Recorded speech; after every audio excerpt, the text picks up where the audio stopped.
तो यहाँ टेबल था हमारा जिसमें कि कुछ कॉन्स्टिट्यूशन के प्रोविज़न दिए गए हैं, और इससे हमें ये लिखना था कि यहाँ वो प्रोविज़न के से क्या फंक्शन होता है कॉन्स्टिट्यूशन का। जैसे कि फॉर एग्जांपल यहाँ हम फर्स्ट देख सकते हैं कि the government can not order any citizen to follow और not to follow any religion.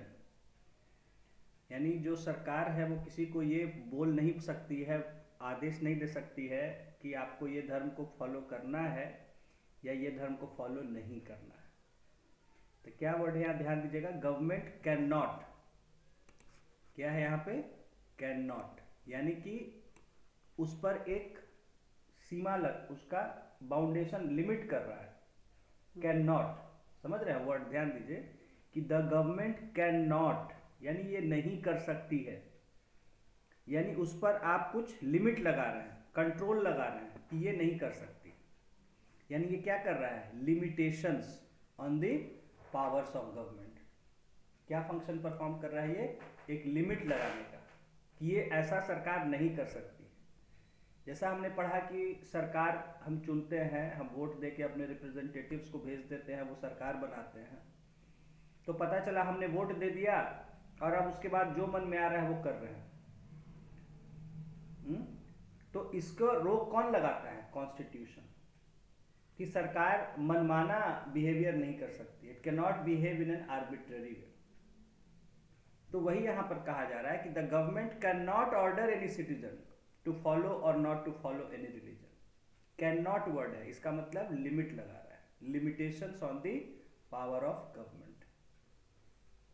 उसके बाद है कि the government must try to reduce inequalities in income and wealth.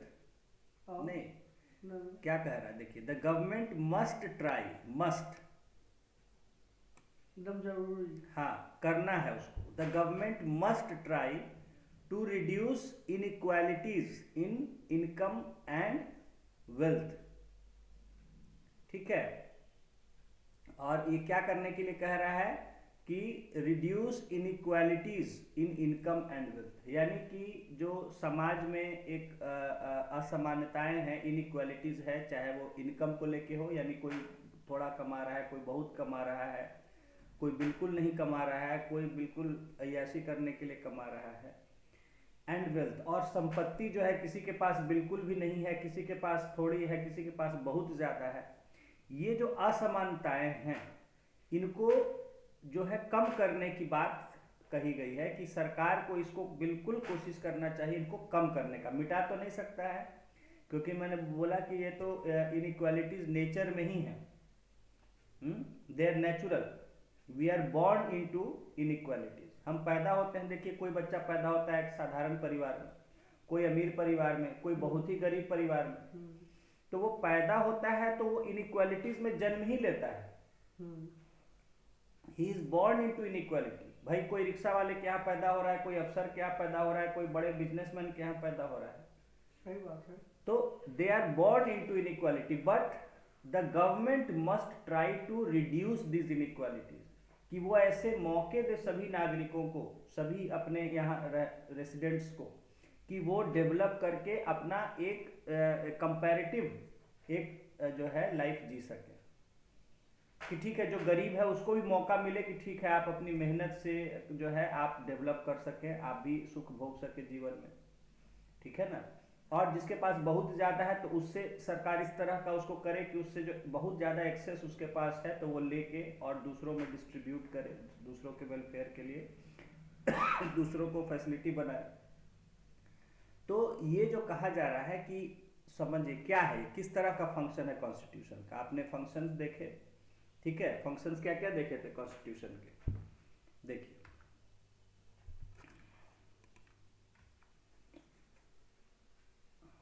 Indira Gandhi ji line में थे, सबको बराबर की भी हुई थी ना। जैसे आपने फंक्शंस क्या देखा कि सबसे पहले constitution allows coordination and assurance.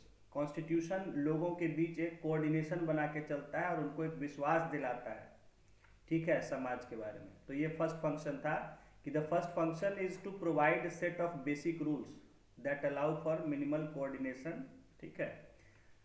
First function था। दूसरा फंक्शन था specification of decision making powers, कि ये मतलब विशेष तरह से डिसीजन कौन लेगा ये तय बताता है कि कौन लोग होंगे जो सरकार में फैसला करेंगे और क्या फैसला करेंगे। ये सेकंड फंक्शन था। थर्ड फंक्शन था limitations on powers of government, ठीक है। और फोर्थ फंक्शन क्या था, aspirations and goals of society. ये इनेबल करता है, जो अभी आपको लास्ट में डिस्कस किए थे, कि it enables is to enable the government to fulfill aspirations of society and create conditions for just society। तो यही तो नहीं हो रहा है वहाँ, जहाँ कह रहा है कि इनइक्वालिटीज को कम करना है, वेल्थ का इनइक्वालिटीज और इनकम का इनइक्वालिटीज, यानी एक जस्ट सोसाइटी के लिए कंडीशन बना रहा है। समझ में आ रहा है? तो यहाँ जो कहा जा रहा है कि the fourth function of a constitution is to enable the government to fulfill the aspirations of society and create conditions for just society। कि समाज की उम्मीदों को पूरा करना है और एक न्याय आधारित समाज जहां सबको एक समान जीवन का न्याय मिले, जीवन के मौके मिले, ऐसा हालात पैदा करना है, ऐसा समाज बनाना है। तो यहाँ जो है आपको पूछा जा रहा है कि कौन सा फंक्शन है इसमें, मस्ट ट्राई टू रिड्यूस, यानी कि जस्ट सोसाइटी की कंडीशंस बनाने का कोशिश हो रहा है, ठीक है। तो इसमें क्या लिखेंगे कि enabling the government to create conditions for just society, ये फंक्शन यहाँ हो रहा है, ठीक है। थर्ड है the president has the power to appoint prime minister. The president has the power to appoint the prime minister।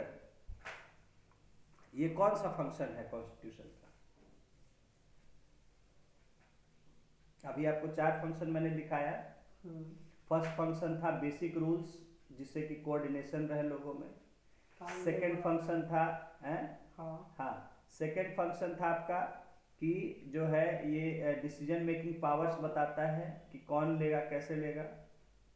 Third function था limitations on powers of government, कि गवर्नमेंट क्या कर सकती है, नहीं कर सकती है। और फोर्थ इनेबलिंग फंक्शन, कि जहां एक अच्छा न्यायपूर्ण समाज के लिए सरकार को। अब यहाँ कह रहा है कि president has the power to appoint the prime minister. समझिए, ध्यान दिए, बहुत अच्छे सवाल है, आपके दिमाग पर, आपके कंसेप्ट पर ये जोर डालते हैं। यहाँ कहा जा रहा है कि ये लिखा जाता है कॉन्स्टिट्यूशन में, है ना, कि the president has the power to appoint the prime minister.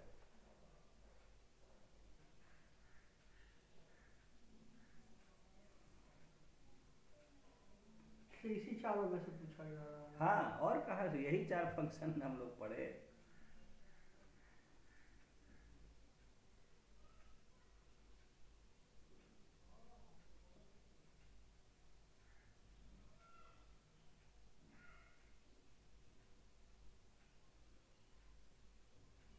नीचे वाला तो कोऑर्डिनेशन होगा उसके नीचे वाला, फिर नीचे पे आप क्यों जा रहे हैं? आप इसको देखिए ना, अभी फिर नीचे देखिए, इसको देखिए कि क्या है, the president has the power to appoint the prime minister.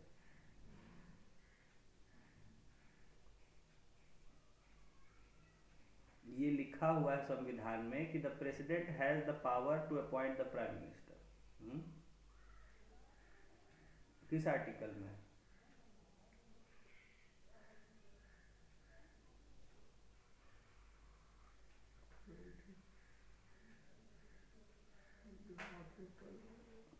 याद करिए, जोर डालिए, दिमाग पर जोर डालिएगा तभी याद होगा विषय।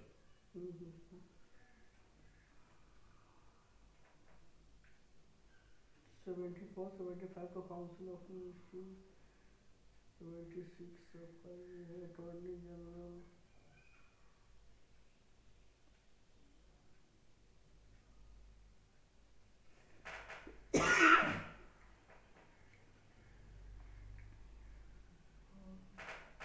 प्राइम मिनिस्टर कहाँ है, कहाँ चर्चा है, किसका पार्ट है? काउंसिल ऑफ मिनिस्टर का ही पार्ट है। हाँ, तो कहाँ उसको बताया गया है? आपको इतना अच्छा से तो बताया। 74, 75 में है, 74 में। 74 में है, लेकिन उसको 74 क्या कहता है? 74 75 क्या है, याद कीजिए। 74 तो कहता है कि there shall be a council of minister with the prime minister at the head aid and advice. To aid and advice. वो तो कहता है, डिफाइन करता है, लेकिन उसको कैसे पॉइंट होगा ये कहाँ दिया है? ये 75 में न दिया है जी। 75 में दिया पूरा मिनिस्ट्री के बारे कैसे में। मिनिस्ट्री? पहले प्राइम मिनिस्टर को अपॉइंट करेगा, फिर उसके कहने पर दूसरे मिनिस्टर को अपॉइंट, ये सब कहाँ दिया हुआ है? 75 में दिया हुआ है। कैसे भूल जा रहे हैं भाई? दो ही आर्टिकल है। 74 सिर्फ डिफाइन करता है कि there shall be a council of minister with the prime minister at the head to aid and advice the president. ठीक है, तो वो तो डिफाइन करता है। 75 में सारी बातें कही गई हैं, कैसे अपॉइंट होगा, कितना दिन काम करेंगे, कैसे उसको किसके मर्जी पर रहेगा क्या, तो वो सारी बातें जो है 75 में है। तो वही बात यहाँ कहा जा रहा है कि जो 75 में लिखा गया है कि the president has the power to appoint the prime minister, तो ये कौन सा फंक्शन है कॉन्स्टिट्यूशन का?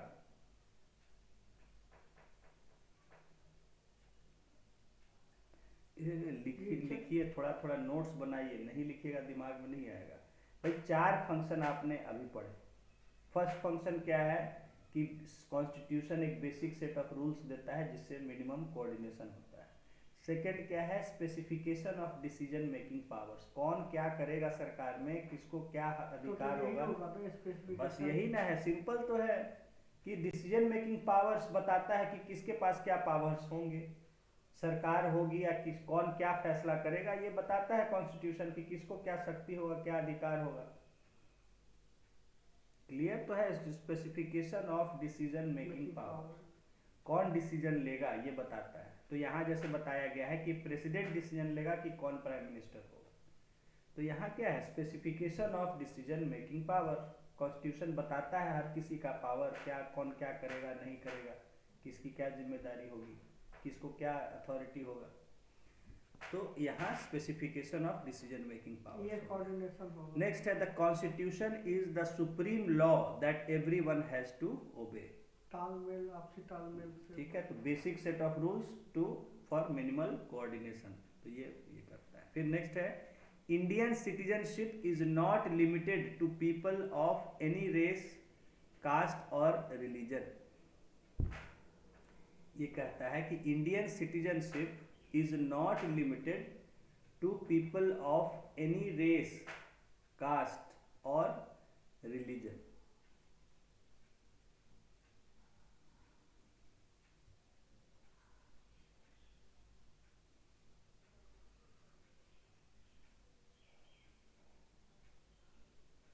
ये आपसी तालमेल का ही है।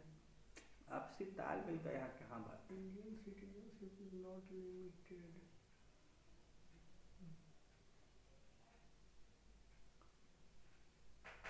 समझिए, उसको बार बार पढ़िए, तोड़ तोड़ के पढ़िए। क्या कह रहा है कि Indian citizenship is not limited to people of any race, caste और रिलीजन, यानी कहीं ना कहीं ये कह रहा है कि किसी जाति, किसी मानव जाति या किसी धर्म पर ही सिर्फ इंडियन सिटीजनशिप नहीं है। यानी इंडियन सिटीजनशिप सबके लिए है, किसी के लिए, यानी किसी तरह का भेदभाव नहीं है। यहाँ ये कहना चाह रहा है कि भारत का नागरिक होने के लिए जरूरी नहीं है कि आप किसी मानव जाति, किसी रेस के हों, किसी कास्ट के हों या किसी रिलीजन के हों। क्या कह रहा है सोचिए? ये कह रहा है कि इंडियन सिटीजन होने के लिए जरूरी नहीं है कि आप किसी एक रेस के हों, किसी खास कास्ट के हों या किसी खास रिलीजन के हों। यानी ये कोई डिस्क्रिमिनेशन नहीं कर रहा है किसी रेस, कास्ट और रिलीजन में। मतलब इतना समझा दिया आपको भाई, there is no discrimination, that means it is for a just society. अच्छा, जस्ट सोसाइटी वाला बात भाई कोई क्या कह रहा है यहाँ कि इंडियन सिटीजनशिप जो है वो लिमिटेड किसी आधार पर नहीं है कि किसी रेस को इसको नहीं दिया जाएगा, इसको दिया जाएगा, इस कास्ट को दिया जाएगा, इसको नहीं। कोई भी कास्ट के हो, कोई भी रिलीजन के हो, कोई भी रेस के हो, वो इंडिया का सिटीजन हो सकता है। इसका मतलब to create conditions for just society.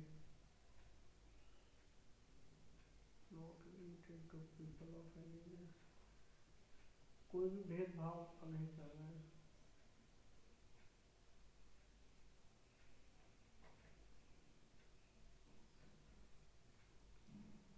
ठीक है। नाउ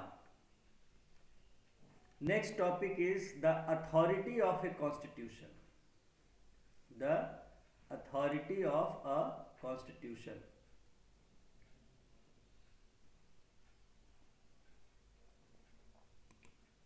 इस शायन कहते क्या कहते इसको? श्यान कलर होता है। The authority of a constitution. Constitution को अथॉरिटी क्या होती है, कहां से मिलती है, अधिकार उसको कहां से मिलता है, संविधान को कहां से अथॉरिटी मिलता है? देखिए,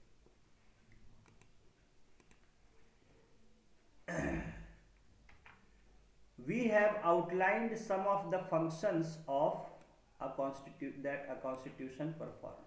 हमने अभी देखा कुछ फंक्शंस जो कि कोई भी कॉन्स्टिट्यूशन करता है, वो फंक्शंस होते हैं कॉन्स्टिट्यूशन के। These functions explain why most societies have a constitution। ये फंक्शन ये बताता है कि कोई भी समाज या ज्यादातर समाज क्यों एक संविधान अपना बनाते हैं। ज्यादातर आप हर देश में जाएंगे देखेंगे वहां कॉन्स्टिट्यूशन है। क्यों? क्योंकि ये जरूरतें होती हैं कॉन्स्टिट्यूशन की, ये जो फंक्शंस प्रोवाइड करता है, जिसके कारण कि सब समाज, जैसे कि आप कहीं भी जाइएगा, लोग क्या चाहते हैं कि एक लॉ एंड ऑर्डर हो, व्यवस्था हो, कोऑर्डिनेशन हो, एक बढ़िया से जो है व्यवस्था हमारे आसपास हो। तो व्यवस्था कौन प्रोवाइड करता है? Constitution. It provide for basic set of rules so that there is coordination। उसी तरह हम कहीं भी जाए तो लोग क्या चाहते हैं कि ये बताए कि किसको क्या अधिकार है, कौन क्या करेगा नहीं करेगा, सबकी जिम्मेदारी तय करे, तभी ना कोई काम हो पाएगा। नहीं तो सब पल्ला झाड़ लेगा, मेरा जिम्मेदारी नहीं है, मेरा जिम्मेदारी नहीं है, उससे बोलो उससे बोलो। आज आप जाके देखिए सरकार में, पुलिस स्टेशन जाके देखिए, हाँ कंप्लेंट करना है उनके पास जाइए, वहां जाइएगा वो नहीं है उनके पास जाइए, आपको कहेगा धीरे धीरे आपको थाने से ही बाहर कर देगा। कोई नहीं लेना चाहेगा कि जानता है सब हेडेक है, लेंगे तो फिर उसको फिर काम करना पड़ जाएगा। तो हर कोई जिम्मेदारी को टालना चाहता है, लेकिन अगर हर कोई जिम्मेदारी टालेगा तो काम कैसे होगा? जिम्मेदारी तो लेनी पड़ेगी, उसी के लिए आपको नौकरी पर रखा गया है। तो यही यहाँ पर है कि संविधान ये बताता है कि किसकी क्या जिम्मेदारी है, किसके क्या पावर्स हैं। ठीक है, जाइएगा शिकायत करने थाने में, कहेगा अरे भाई हमारे थाने में नहीं आता है, उस थाने में जाइए। वहां जाए अरे आपको कौन यहाँ भेज दिया, इस थाने में चले आइए, इस थाने में थोड़े पड़ता है, जाइए वहां थाने में जाइए, आपको दौड़ा दौड़ा परेशान कर देगा। जो रोज का किस्सा है। कहीं कोई कांड हो जाए तो वो पुलिस कहेगी हमारा इसमें नहीं है, एरिया में नहीं है, वो कहेगा हमारा एरिया में नहीं है। तो no one wants to take responsibility, क्योंकि काम करना पड़ेगा, मेहनत करना पड़ेगा। एफआईआर क्यों नहीं दर्ज करना चाहते हैं पुलिस वाले? इसीलिए कि भाई दर्ज करेंगे तो फिर उसकी खोजबीन करनी पड़ेगी, रिपोर्ट करना पड़ेगा। सबसे खराब नौकरी पुलिस का होता है। अब सबसे खराब नौकरी क्या कहें, सबसे डिफिकल्ट भी उन्हीं का होता है। ठीक है ना, तो उनको डिफिकल्टी भी है, तो क्या कर सकता है बेचारा, वो भी मारा हुआ है। ठीक है, तो कहने का मतलब है कि कोई रिस्पॉन्सिबिलिटी ऐसे लेना नहीं चाहता है, और पावर्स भी लोगों को पता नहीं होता है कि हमारे क्या पावर्स हैं। तो इसीलिए कॉन्स्टिट्यूशन क्या बताता है कि किसके पास क्या डिसीजन मेकिंग पावर है और किसको क्या जो है रिस्पॉन्सिबिलिटी है। इसके लिए कॉन्स्टिट्यूशन को बनाया जाता है कि जिससे क्लैरिटी रहे, एक ऑर्डर रहे, हाँ पता है कि किसको क्या जिम्मेदारी है, किसको क्या पावर्स है। उसके बाद लिमिटेशंस, कौन क्या कर सकता है नहीं कर सकता है, ये बताता है। और फोर्थ है इनेबलिंग फीचर, ये शक्ति देता है सरकार को, गवर्नमेंट्स को, कि एक बेहतर समाज की रचना की जाए, बनाया जाए, जहां सबको न्याय मिले। तो यही कह रहा है कि these functions explain why most societies have a constitution. यही फंक्शन बताते हैं कि क्यों ज्यादातर समाज आज एक कॉन्स्टिट्यूशन उनका होता है।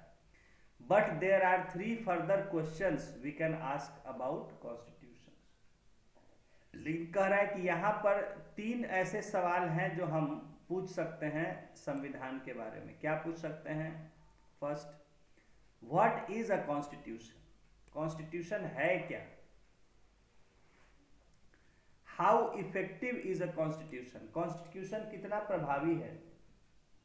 यानी बना तो दिया, लिख तो, क्या वो इंप्लीमेंट हो रहा है? क्या लोग उसको फॉलो कर रहे हैं? And third is a constitution just? क्या संविधान न्यायपूर्ण है? भाई संविधान है, ठीक है, सब देश में संविधान लिखा हुआ, कॉन्स्टिट्यूशन लिखा हुआ है, तो हम पूछ सकते हैं कि कॉन्स्टिट्यूशन क्या है आखिर। Second, is it effective? क्या लिखने का फायदा है? जैसे बहुत लोग बोलते हैं, बड़े बड़े स्टेट्समैन जो रहे हैं, उन्होंने कहा है कि it is easier to write a constitution than to run a constitution. लिखना बहुत आसान है, उसको लागू करना लोगों पर बहुत डिफिकल्ट है। कानून बना देना बहुत आसान है, कानून को लागू करा के देख लीजिए लोगों पर कितनी डिफिकल्टीज आती है। कोई नहीं मानना चाहता है। लोगों को अगर आदत है सड़क पर दाएं चलने की, और कल से आप कानून बनाए कहे कि बाएं चलिए, देख लीजिए पसीना बढ़ा देगा आपको, बाएं नहीं करेगा। सब कहेगा हमको दाएं चलने का आदत है, हम दाएं चलेंगे।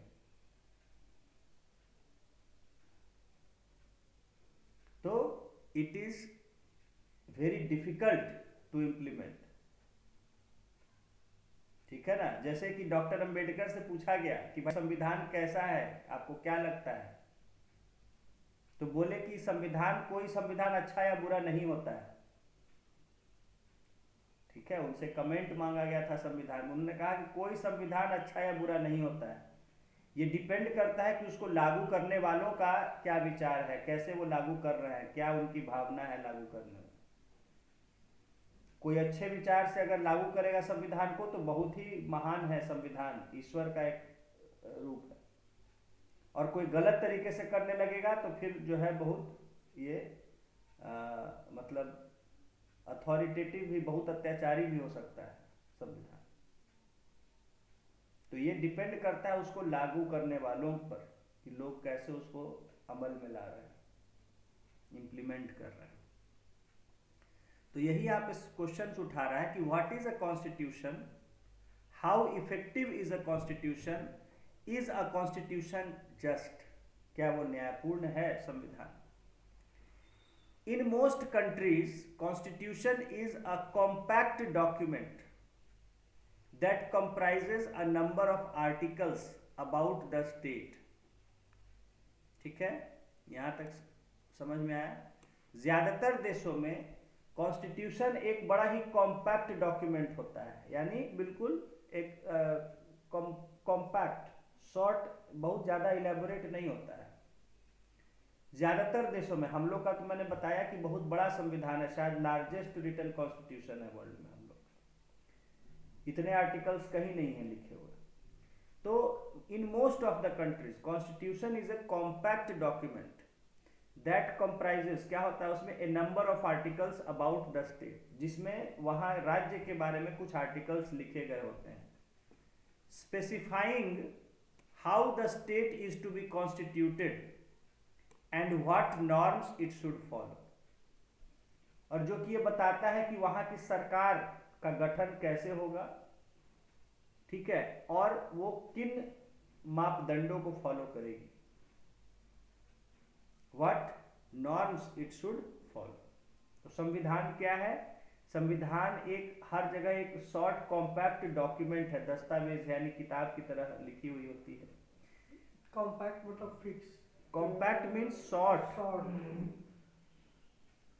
डॉक्यूमेंट। हाँ, compact document that comprises a number of article, जिसमें कई सारे आर्टिकल्स होते हैं स्टेट के बारे में, वहां के राज्य के बारे में, सरकार और सारी चीजों के बारे में, जो कि ये स्पेसिफाई बताता है कि how the state is to be constituted, वो जो राज्य है वो कैसे बनेगा, यानी राज्य के अलग अलग अंग क्या क्या होंगे, पूरा उसका structure, and what norms it should follow, और उसको, उस सरकार को या जो भी अंग है सरकार के, उनको क्या नॉर्म्स को फॉलो करना। मापदंड यहाँ पे क्या होगा? रूल्स एंड रेगुलेशंस आप समझ सकते हैं। अच्छा।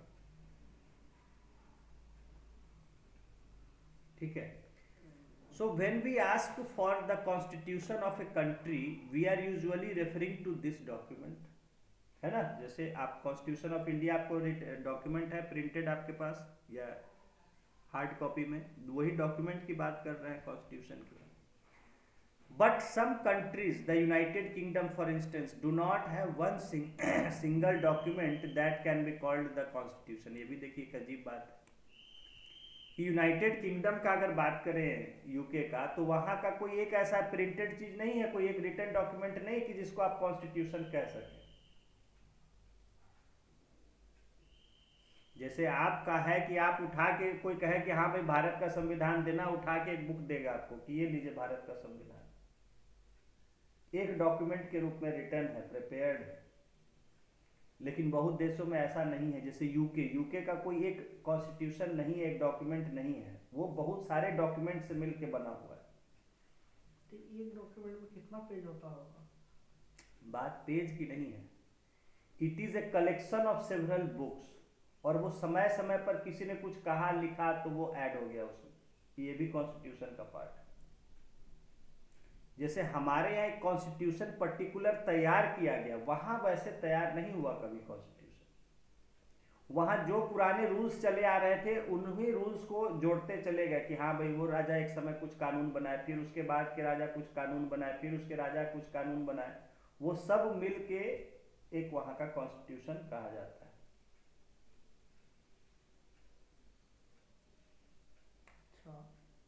जैसे ब्रिटिश समय में कैसे था, रेगुलेटिंग एक्ट आया, पिट्स इंडिया एक्ट आया, फिर काउंसिल एक्ट आया, गवर्नमेंट ऑफ इंडिया एक्ट आया, चार्टर एक्ट आया, ये सब थे कॉन्स्टिट्यूशन का पार्ट।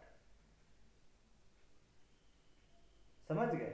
तो जितना जब से राजा रानी का शासन चला हुआ तब हाँ, से जुड़ता चला जा रहा है। हाँ, तो कोई फिक्स इस तरह से नहीं है क्या अभी उस तरह नहीं। तो जिस तरह से आप यहाँ का पढ़ते हैं कि हाँ ये जो है एक कॉन्स्टिट्यूशन है हमारा, बिल्कुल उस तरह से वहां नहीं है। तो अभी का रूल रेगुलेशन कैसे राजा ही रानी के उसमें चल रहा है जैसे पहले से चला आ रहा है, चीज चला आ रहा है उसी,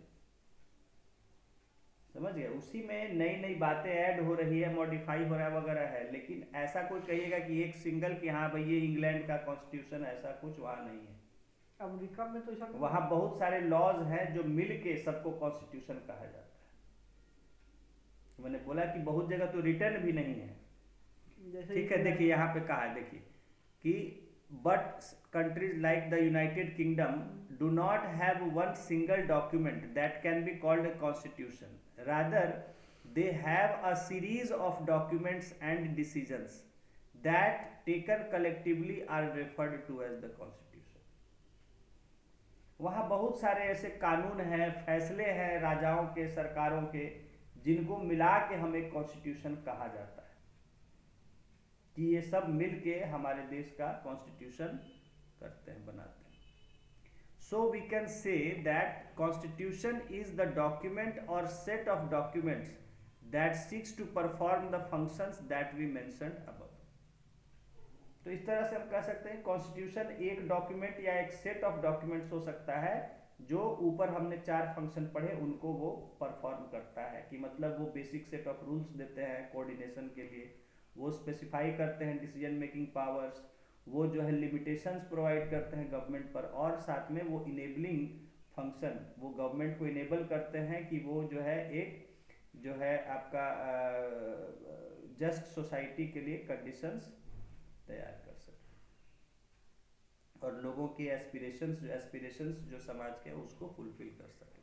अमेरिका में ऐसा नहीं ना है, अमेरिका में तो रिटर्न है जैसे इंडिया का है। अमेरिका में हर भी स्टेट में भी कॉन्स्टिट्यूशन है, उसका अलग अलग देखिए आगे तो but many constitutions around the world exist only on paper. ये भी दूसरी तरफ बात है। एक तो हमने अभी देखा कि एक जरूरी नहीं है हर जगह की बिल्कुल एक डॉक्यूमेंट हो, क्योंकि हमारे यहाँ एक खास उसी के लिए कॉन्स्टिट्यूशन बनाने के लिए चला प्रोसेस, तो इसलिए हमने बनाया, उसको तैयार किया। लेकिन हर देश में ऐसा नहीं हुआ, जो चले आ रहे हैं पुराने नियम कानून उन्हीं को कॉन्स्टिट्यूशन वहां मान के चला जाता है, जैसे कि इंग्लैंड। ठीक है, तो जैसे मैं बताऊं आपको, इसमें एक छोटा सा मुझे आप किस्सा मैंने बताया था शायद आपको, कि एक ऐसे किस्सा होता है क्या, कि मैं एक फिल्म देख रहा था, पुरानी फिल्म थी, उसमें एक मिनिस्टर का नहीं, मिनिस्टर नहीं, एक वकील होता है, पुराना वकील होता है, उसका बेटा किसी बड़े स्कूल में पढ़ रहा होता है। जैसे हमारा ये होता है सैनिक स्कूल वगैरह हमारे यहाँ होते हैं, वैसे ही वहाँ कुछ स्कूल होते हैं गवर्नमेंट के स्पेशल, वो ऐसे स्कूल में पढ़ रहा होता है। और वहाँ पर उस पर बच्चे पर किसी तरह गलती से वहाँ ऐसा मतलब किसी को लगता है कि शायद उसने कुछ चोरी वोरी की, किसी का कुछ चीज़ चुराया है। समझ गए?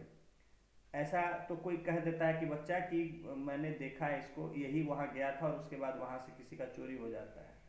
तो उसको जो है मतलब कि उसको वहाँ से निकाल दिया जाता है स्कूल से। अब वहाँ उसको स्कूल से निकाला जाता है, सो तो निकाला ही जाता है। अब उसके फिर मतलब उसको जब ये होता है, तो उसके जो रिलेटिव्स कोई जाता है, बड़ा भाई वगैरह जाता है वहाँ, लेकिन वहाँ वो कह देता है कि नहीं, जो ये बच्चा जो देखा है कि यही किया है, इसलिए इसका प्रूव्ड है, इसलिए इसको हम लोग नहीं रख सकते, हमारे बहुत हाई स्टैंडर्ड्स हैं, हम लोग इस तरह का चीज़ अलाउ नहीं कर सकते। हालांकि बहुत वेल नोन फैमिली है आपका, रिस्पेक्टेबल फैमिली है, लेकिन फिर भी हम जो है इस तरह का यहाँ बिल्कुल जो है ये नहीं कर सकते, उसको निकाल दे। अब वो जो है फैमिली के लिए सेम की बात हो जाती है। तो वो उसका जो फादर होता है वो उसको भी लगता है कि क्या करें, बच्चा खुराफाती तो था उसका।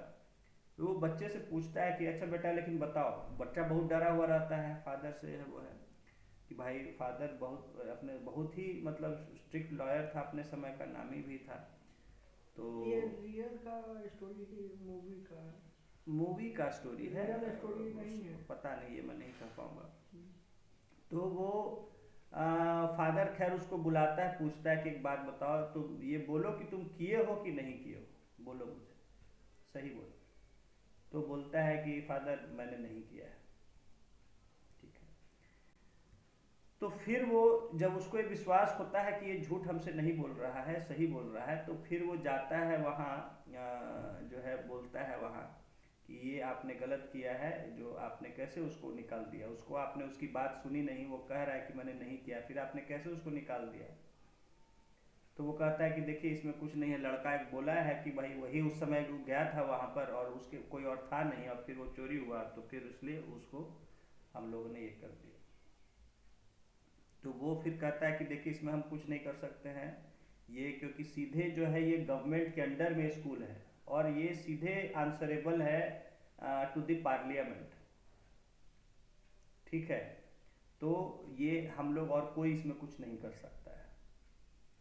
तो वो फिर मेंबर ऑफ पार्लियामेंट के पास जाता है और उनको बोलता है कि आप पार्लियामेंट में इस बात को उठाइए कि मेरे बच्चे के साथ ये गलत हुआ है। ठीक है। तो इस तरह का, तो वो जो है कहता है कि देखिए, तब फिर उसको सोचता है क्या है, तब उसको एक याद आता है, क्योंकि वकील था, कि ये हमारा बहुत पुराना एक राजा का आदेश था, कानून था, बहुत पुराना 15 सेंचुरी का, कि जो कि आज के मतलब वो कहता है कि देखिए जब वो एमपी से बात करता है, तो एमपी कहता है कि देखिए गवर्नमेंट का ऐसा ऐसा ये है, रेगुलेशंस है, कि जो वहाँ फैसला कर दिया स्कूल के बोर्ड ने, अब उसमें कोई दखल नहीं कर सकता है।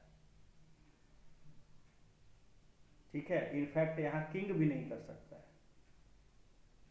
जो स्कूल का जो ये हमारा लिखा हुआ है आज के डेट में, जो कॉन्स्टिट्यूशन का जो भी मतलब एक लॉ होगा उस समय का, कि अगर वो स्कूल के बोर्ड ने वो कर दिया फैसला, तो उसमें कोई जो है वो अभी उसमें दखल नहीं दे सकता है।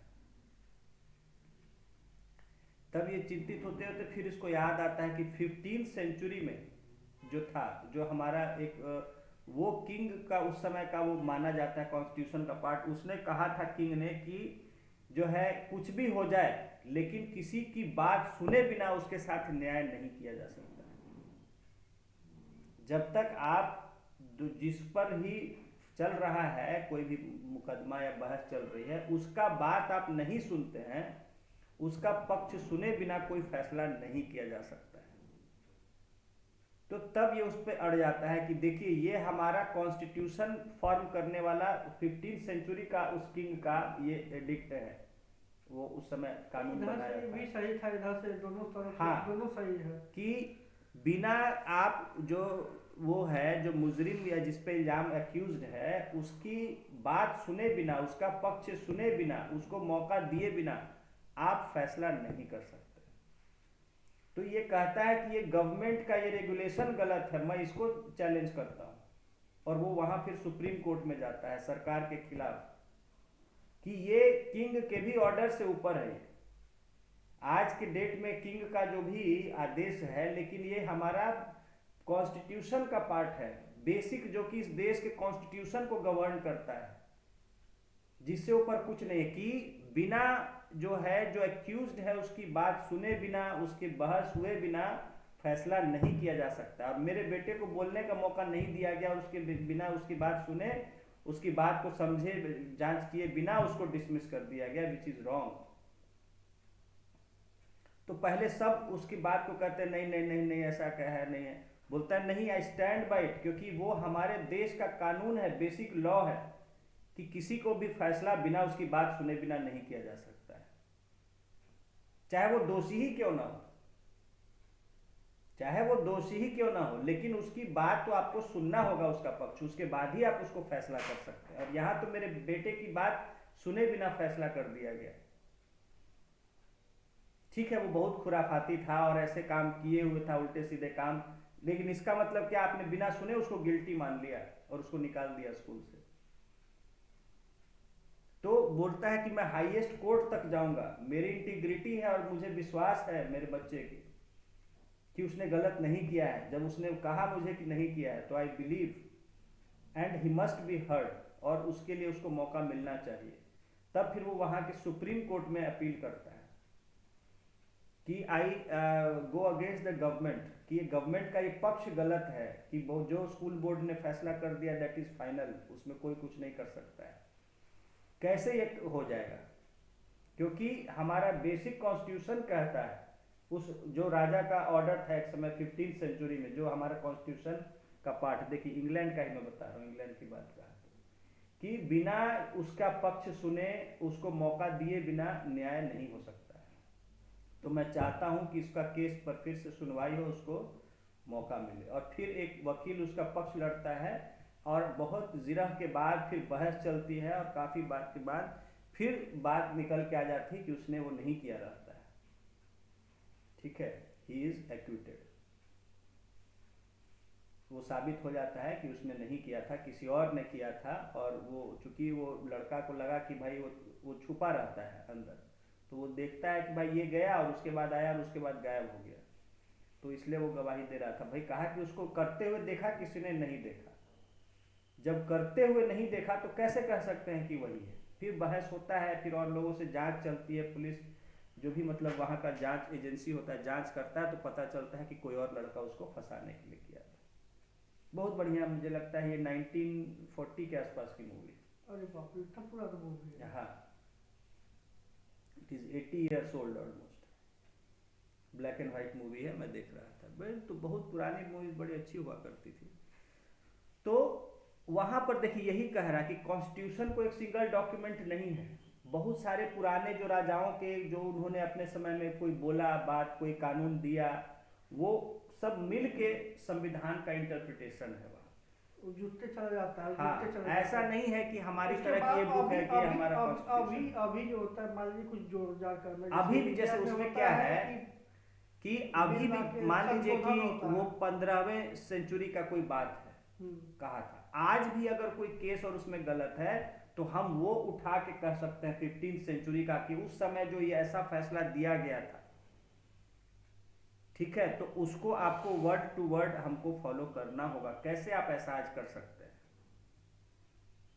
समझ गए? इस तरह से जो भी उनके राजाओं के फैसले आते गए, वो सब मिल के एक कंबाइंड वे समझ में गए सर। इससे कॉन्स्टिट्यूशन वहाँ पे तो उतार चढ़ाव नहीं हो सकता, जैसे इंडिया में होता है, संशोधन होता है।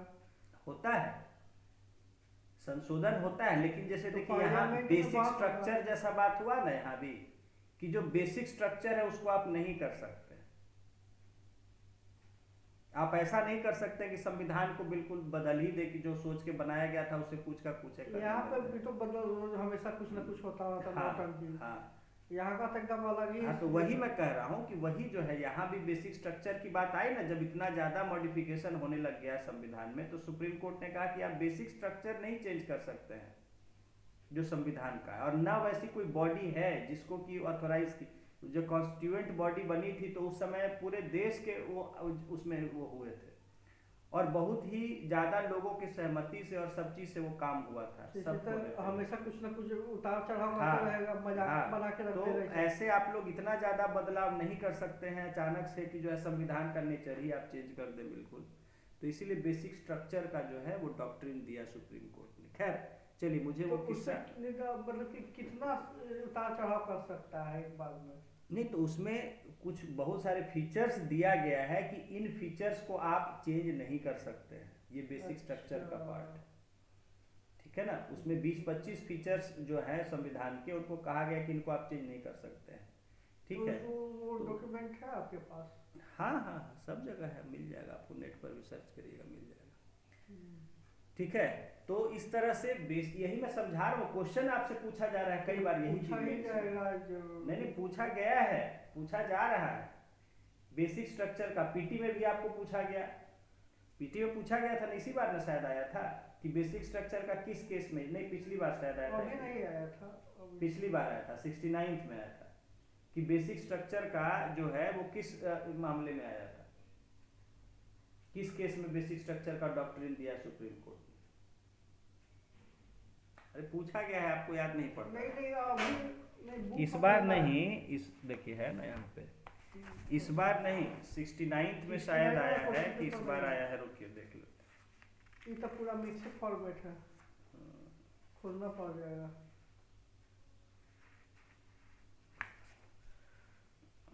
इस बार नहीं आया है तो पिछली बार आया होगा, इन्हीं दोनों में अभी रिसेंट का ही है।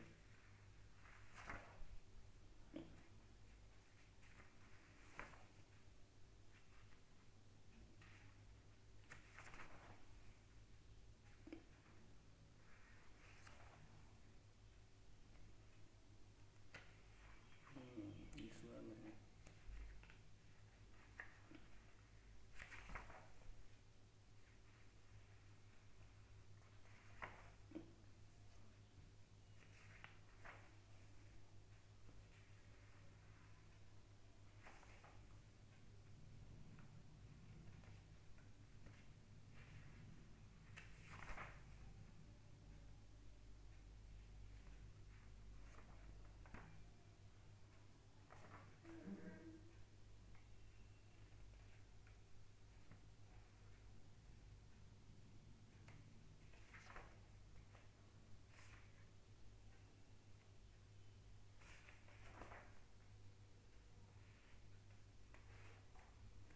इंडिया ही में जरूरत से ज्यादा बदलाव होता है क्या?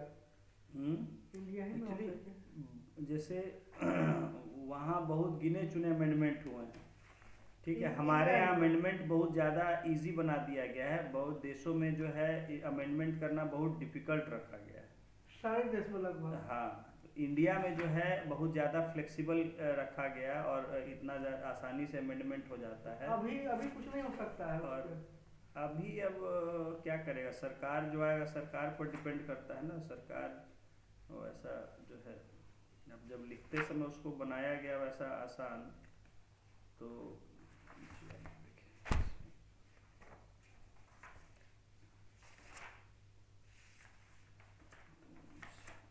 एक साथ आने की क्वालिटी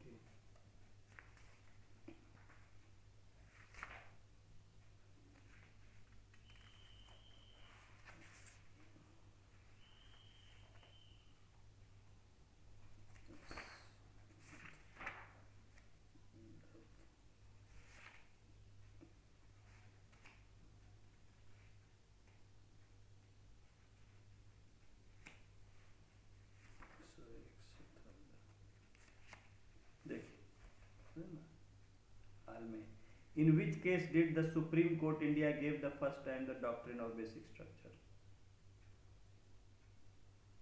जो Golaknath, Keshavananda Bharati, Minerva Mills, ANB से ये बहुत, लेकिन करेंट से नहीं ना, ये बहुत पुराना क्वेश्चन को उठा दिया है। पुराना नहीं है, हमेशा आता है। बोले कि ये सब चीज़ हमेशा पूछे जाने वाली चीज़ है, करेंट से नहीं है। तो ये बेसिक स्ट्रक्चर का डॉक्ट्रिन, इसलिए मैंने आपको मेंस में भी समझाया, मेंस में भी पूछा जा रहा है क्वेश्चन इस पर जो है। तो खैर यहाँ देखिए, अगला यहाँ पे कह रहा है कि but many constitutions around the world exist only on paper. देखिए अब ये नई बात कह रहा है, ये कह रहा है कि बहुत जगह ऐसा है कि वहाँ संविधान सिर्फ कागज पर है, एक कागज पे, रियलिटी में कुछ नहीं है। But many constitution exist only on paper, they are mere words existing on a parchment. वो खाली शब्द लिखे हुए हैं जिनको कोई वो वैल्यू नहीं करता है। पार्चमेंट मतलब नो वैल्यू। पार्चमेंट पहले जो लिखा जाता था वो उसको पार्चमेंट कहते थे। पुराना समय जो कागज पे अलग तरह से बनता था उसको पार्चमेंट कहते थे। जैसे कागज ही है, कागज नहीं होता था, वो लेदर वगैरह कुछ कुछ मटेरियल पर जो है ना सुखा के लिखा जाता था। वो उसी पार्चमेंट का बात होगा। जैसे पहले के हमारे यहाँ से ताम्रपत्र यहाँ कहते थे। अच्छा, ताम्रपत्र। हाँ, तो वैसे पार्चमेंट उसको। The crucial question is how effective is a constitution. तो यहाँ सवाल उठता है कि भाई संविधान कितना इफेक्टिव है, क्या वो लिख दिया गया खाली कागज पर, जैसे पाकिस्तान। जैसे पाकिस्तान उदाहरण है कि भाई कॉन्स्टिट्यूशन वहाँ लिखा हुआ बहुत अच्छा, वहाँ का कॉन्स्टिट्यूशन ऐसा नहीं है, लेकिन वो कोई फॉलो ही नहीं करता है, कोई वैल्यू नहीं है कॉन्स्टिट्यूशन का, मिलिट्री का सरकार चलता है। ठीक है। उसी तरह और भी हमारे आसपास कई देश हैं। तो व्हाट मेक्स इट इफेक्टिव, लिखा हुआ है कि कॉन्स्टिट्यूशन में कि नहीं कुछ होगा तो मिलिट्री द्वारा ही रूल्स होगा वहाँ। अब क्या लिखा हुआ है मैं नहीं कमेंट कर पाऊंगा। को जोड़ दिया हुआ सरकार में ना, यही ना।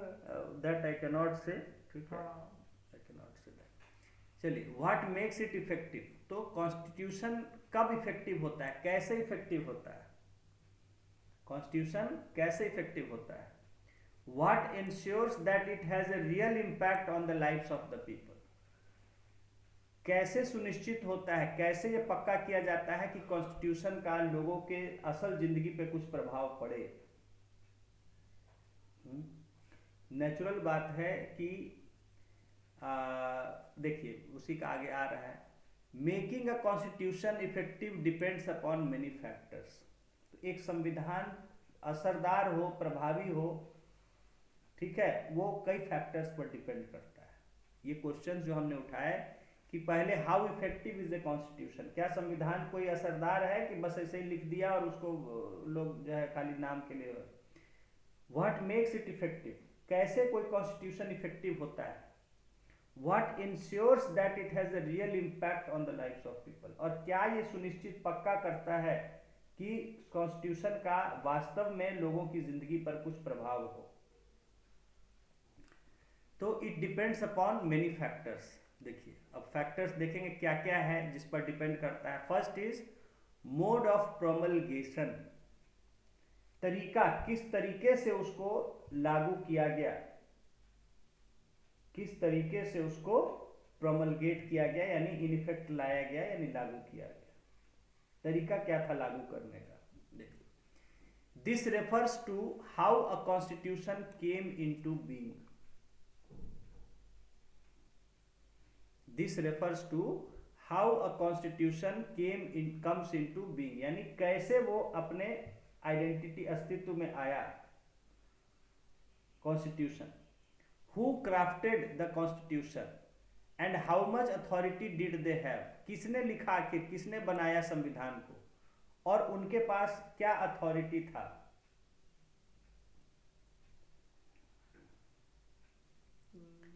In many countries, constitutions remain defunct because they are crafted by military leaders or leaders who are not popular and do not have the ability to carry the people with them.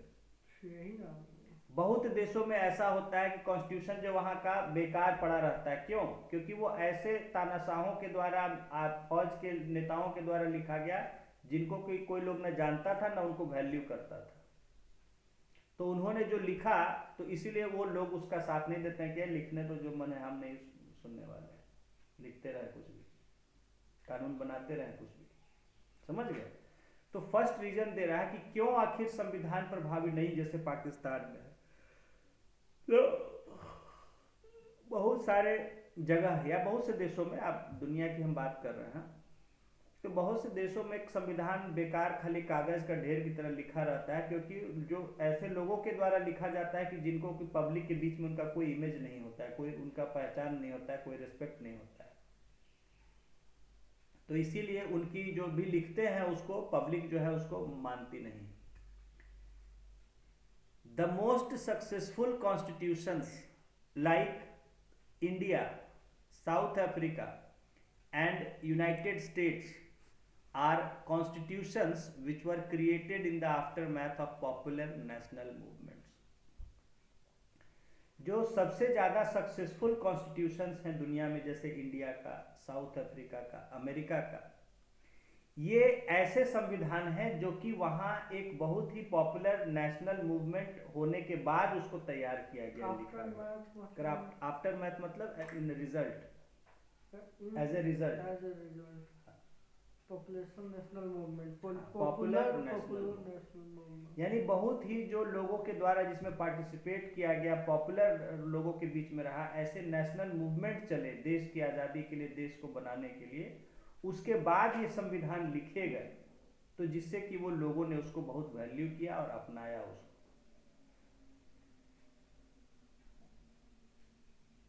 आज राहुल गांधी जाके कोई अपना एक संविधान लिख के ले आएंगे तो कोई उसको फॉलो करेगा? नहीं। तो लोग देखते हैं कि संविधान कैसे बना, क्या उसका कोई क्रेडिबिलिटी है, तो यहाँ इसलिए कहा जा रहा है कि ज्यादातर जो सक्सेसफुल कॉन्स्टिट्यूशन है दुनिया के, वो इसलिए सक्सेसफुल है, लोग इसलिए उनको वैल्यू करते हैं क्योंकि वो लोगों के एक पॉपुलर मूवमेंट के बाद बनाया गया, जिसमें लोगों का पार्टिसिपेशन भी रहा, लोगों को जोड़ा गया उससे। ठीक है। although India's constitution was formally created by a constituent assembly between December 1946 and November 1949, it drew upon a long history of nationalist movement that had a remarkable ability to take along different sections of Indian society together। देखिए कहा जा रहा है, हालांकि संविधान एक मतलब अगर फॉर्मली औपचारिक तरीके से कहा जाए तो वो दिसंबर 1946 और नवंबर 1949 के बीच में जो 3 साल कार्रवाई चली कॉन्स्टिट्यूएंट असेंबली की, उसमें लिखा गया। भाई लिखने की अगर बात करें तो इन्हीं 3 साल में लगभग लिखा गया, बट जब देश आजाद होने से पहले ही से लिखाना स्टार्ट हो गया। हाँ, it Drew upon a long history of nationalist movement. लेकिन वो कैसे लिखा गया, किस प्रक्रिया के द्वारा लिखा गया, कौन लोग उसमें शामिल हुए, जो लोग एक लंबी लड़ाई लड़ के आ रहे थे, नेशनलिस्ट मूवमेंट, फ्रीडम मूवमेंट, उससे जुड़े जो विचार थे, उसके एक रिजल्ट के रूप में ये लिखा गया, जो कि लोगों से जुड़ा हुआ था। लोगों ने जिस स्वतंत्रता संग्राम में भाग लिया, जिस फ्रीडम मूवमेंट में लार्ज स्केल में पार्टिसिपेट किया, नेशनल मूवमेंट में, तो उसी लोगों के पार्टिसिपेशन के फलस्वरूप उसके एज ए रिजल्ट ये संविधान लिखा गया। इसलिए लोगों के द्वारा लिखा हुआ एक तरह से संविधान है, तो इसलिए लोग उसमें विश्वास करते हैं, लोग उसको अडॉप्ट किए, लोग उसको फॉलो किए। समझ में आ रही बात सब? Yes sir. हाँ, क्योंकि ये एक नेशनल मूवमेंट के रिजल्ट के, जैसे कि आपको पता है मॉडर्न इंडिया पढ़ा है आपने हिस्ट्री में, कि जब आज़ाद होने का आया तो उस समय बात उठी कि भाई हम लोग को क्या, लोग एक चैलेंज ये कर दिया प्राइम मिनिस्टर वहाँ का, कि इंडियंस आज़ादी की बात कर रहे हैं तो अपना एक कॉन्स्टिट्यूशन लिख के तो बताएं, दिखाएं तो कि कैसे सरकार चलेगा, क्या होगा, वो चला सकते हैं सरकार अपना। तब इंडियन जो लीडर्स थे उन्होंने एज ए चैलेंज लिया कि अच्छा हम देखिए आपको अपना हम संविधान बना के दिखा देंगे और कि कैसे हम सरकार चलाएंगे कि नहीं चलाएंगे, और तब उसको प्रोसेस को स्टार्ट किया गया कि ठीक है, ऑब्जेक्टिव रिजोल्यूशन कुछ सब पास हुआ यहाँ पे। बाद में जो है तो वो सब एक जो कि ग्राउंड बना कॉन्स्टिट्यूशन का, आगे चल के जब हुआ कि फाइनली कॉन्स्टिट्यूशन हम बनाए तो कॉन्स्टिट्यूएंट असेंबली बना, और उसका 2-3 साल का कार्रवाई में लगभग कॉन्स्टिट्यूशन को तैयार किया गया। समझ गए? तो क्या कह रहा है कि although India's constitution was formally created by a constituent assembly between December 1946 and November 1949, जो कॉन्स्टिट्यूएंट असेंबली ने उसको लगभग 3 साल में तैयार किया, it Drew upon a long history of nationalist movement. लेकिन उसने कहाँ से अपनी बातें उसमें कहाँ से शामिल की गई, कहाँ से उसमें प्रेरणा आई लिखने की संविधान कैसे क्या हो, वो जो लंबा हमारा नेशनलिस्ट मूवमेंट चल रहा था 100 सालों से, उस नेशनलिस्ट मूवमेंट के वहाँ से उन्होंने विचारों को लिया, that had a remarkable ability to take along different sections of Indian society together। कि जिस नेशनलिस्ट मूवमेंट में पूरे देश के अलग अलग समाज के जो है जो सभी वर्ग सभी सेक्शंस साथ में पार्टिसिपेट किए थे, ठीक है। तो उनके पॉपुलर मूवमेंट के रूप में इसको लिखा गया, तो सभी लोगों ने इसमें साथ भी दिया, सभी लोग इसको अडॉप्ट किए और इसको पालन किया। The Constitution drew enormous legitimacy from fact that it was drawn up by people who enjoyed immense public credibility। देखिए क्या कह रहा है कि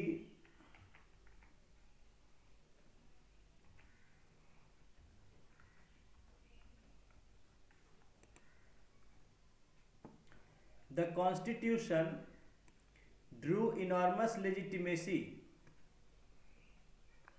from the fact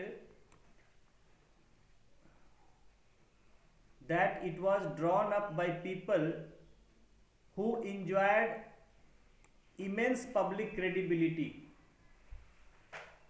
यानी कहा जा रहा है कि संविधान हमारा इसलिए इतना लोगों द्वारा विश्वास किया गया उसमें, क्योंकि वो ऐसे लोगों के द्वारा तैयार किया गया जो जनता को उन पर बहुत भरोसा था, जनता उनको बहुत विश्वास करती थी, उनका बहुत रिस्पेक्ट करती थी, उनका सम्मान करती थी, उनको मन से अपने जो है उनको मानती थी।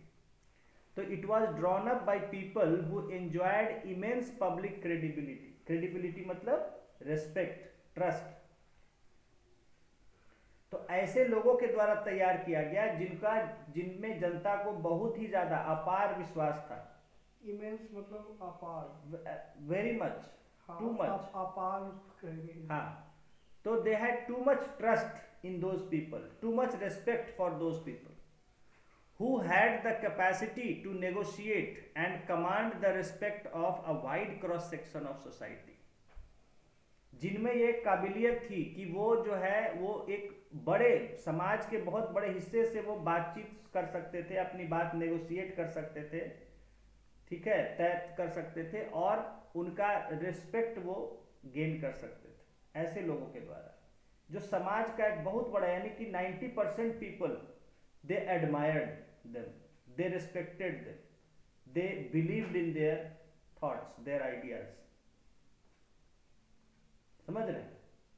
ऐसे लोगों के द्वारा तैयार किया गया, and who were able to convince the people that the constitution was not an instrument for aggrandizement of their personal power। और जो लोगों को ये भी विश्वास दिलाने में सफल हुए कि ये जो संविधान लिखा जा रहा है ये हम अपनी शक्तियां बढ़ाने के लिए नहीं कर रहे हैं, बल्कि ये जनता की सेवा के लिए बनाया जा रहा है संविधान। समझ गए ना कि ये who were able to convince the people that the constitution was not an instrument for aggrandizement। aggrandizement का मतलब कि और ग्रैंड बनाना, और ज्यादा महान, यानी बढ़ाना, और ज्यादा बढ़ाना।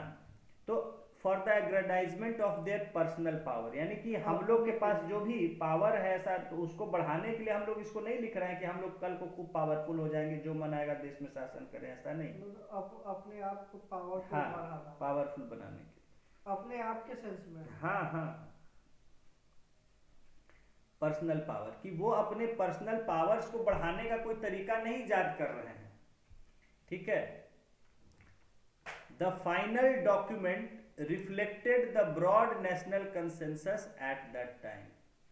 जो फाइनली जो डॉक्यूमेंट बन के तैयार हुआ वो उस समय के पूरे देश का जो सोच था उसको रिफ्लेक्ट करता था, पूरे देश का जो कॉमन एक बिलीफ्स था। कंसेंसस मतलब कॉमन बिलीफ, कॉमन बिलीफ, हाँ, कॉन्सेंसस मतलब होता है कि जो सबकी सहमति से, सबकी सम्मति से, जो सम्मति कहते हैं हिंदी में, कि जैसे 10 लोग हैं, अब 10 लोग में 2-4 लोग तो रहेंगे जो अलग सोचने, लेकिन अगर 10 लोग में 5-6 लोग मेजोरिटी से कॉमन सोचते हैं तो उसको कंसेंसस बोला जाता है। समझ गए?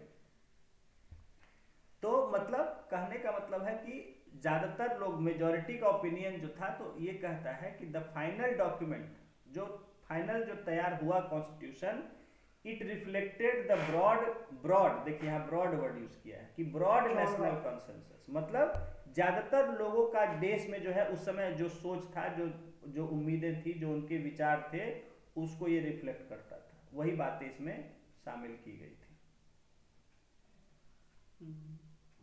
ठीक है? ठंडा अंदर नहीं ना है? ठीक है ना?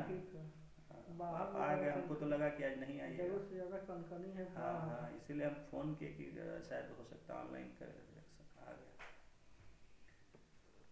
सो जो फाइनल हमारा डॉक्यूमेंट तैयार हुआ, जो कि उस समय के देश के ज्यादातर लोगों की जो सोच को रिफ्लेक्ट करता था।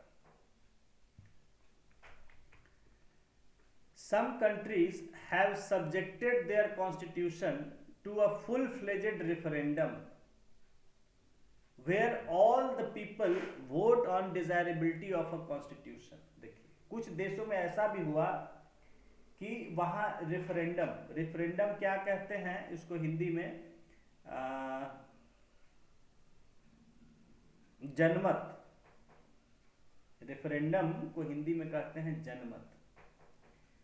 रेफरेंडम क्या होता है समझिएगा, कि जब कोई फैसला लेना होता है और उस फैसले के लिए डायरेक्टली सभी लोगों से ओपिनियन मांगा जाता है।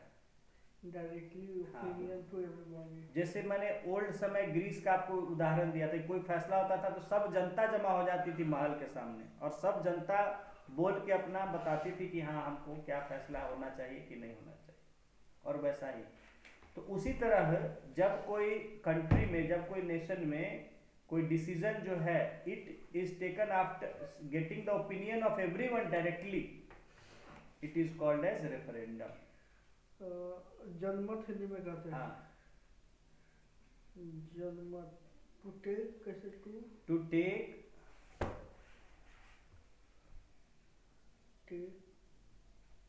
To take a decision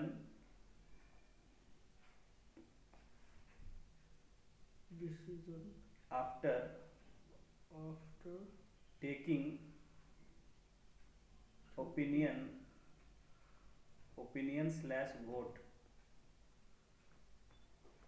vote, हाँ, ओपिनियन लीजिए या वोट लीजिए, directly from everyone, directly from everyone. तो जैसे देखिए अभी ये यूरोप में हुआ था रेफरेंडम, ठीक है? यूरोप में नहीं, सॉरी, ब्रिटेन में ब्रेक्सिट को लेकर, कि ब्रिटेन को यूरोपियन यूनियन का पार्ट रहना चाहिए कि नहीं, या उससे अलग हो जाना चाहिए। तो इस फैसले पर ब्रिटेन को यूरोपियन यूनियन से, ईयू से छोड़ दिया ब्रिटेन ना। अच्छा अच्छा अच्छा अच्छा। आयरलैंड भी तो आता है ना? हाँ, तो ऊपर वाला आयरलैंड के नीचे वाला, दोनों Ireland, north Ireland, south Ireland. इसकी बात का आप नहीं समझे। यूरोपियन यूनियन समझ रहे हैं क्या है? हाँ, यूरोप के कंट्रीज का एक कॉमन एसोसिएशन। हाँ हाँ। तो ब्रिटेन जो है उसका पार्ट जो है हुआ कि अब नहीं रहना चाहिए या रहना चाहिए, इस पर बहुत बहस चल रहा था। तो उस पर नेशनल रेफरेंडम कराया गया, पूरे देश में लोगों से कहा गया वोट करने के लिए, यस या नो। और एक समय में पूरे देश के लोगों ने एक दिन वोट किया और उसमें फाइनली आया कि yes we should leave the EU. तो इस तरह ब्रिटेन ने छोड़ दिया यूरोपियन यूरोपियन का हिस्सा नहीं है, अब नहीं है। और इधर आयरलैंड यही भी तो 2 साल 2-2.5 साल तो आयरलैंड भी हम पूछे थे, आयरलैंड भी तो नहीं है कि आयरलैंड है? आयरलैंड का तो अभी उसका नहीं है, वो भी नहीं है। तो कहने का मतलब है कि it was a national decision, एक इतना बड़ा डिसीजन था और उस पर किसी एक पार्टी या किसी को देना नहीं तो उचित लगा, इसलिए वो पूरे देश के लोगों से डायरेक्टली वोटिंग कराया गया। एक ही साथ एक समय में पूरा देश में वोटिंग हुआ और सब लोगों ने यस या नो का ऑप्शन वोट किया। तो मतलब आधा से ज़्यादा पूरा कि नहीं है। हाँ, और उसमें जो है मेजॉरिटी व्यू आया कि हमें छोड़ देना चाहिए ईयू को।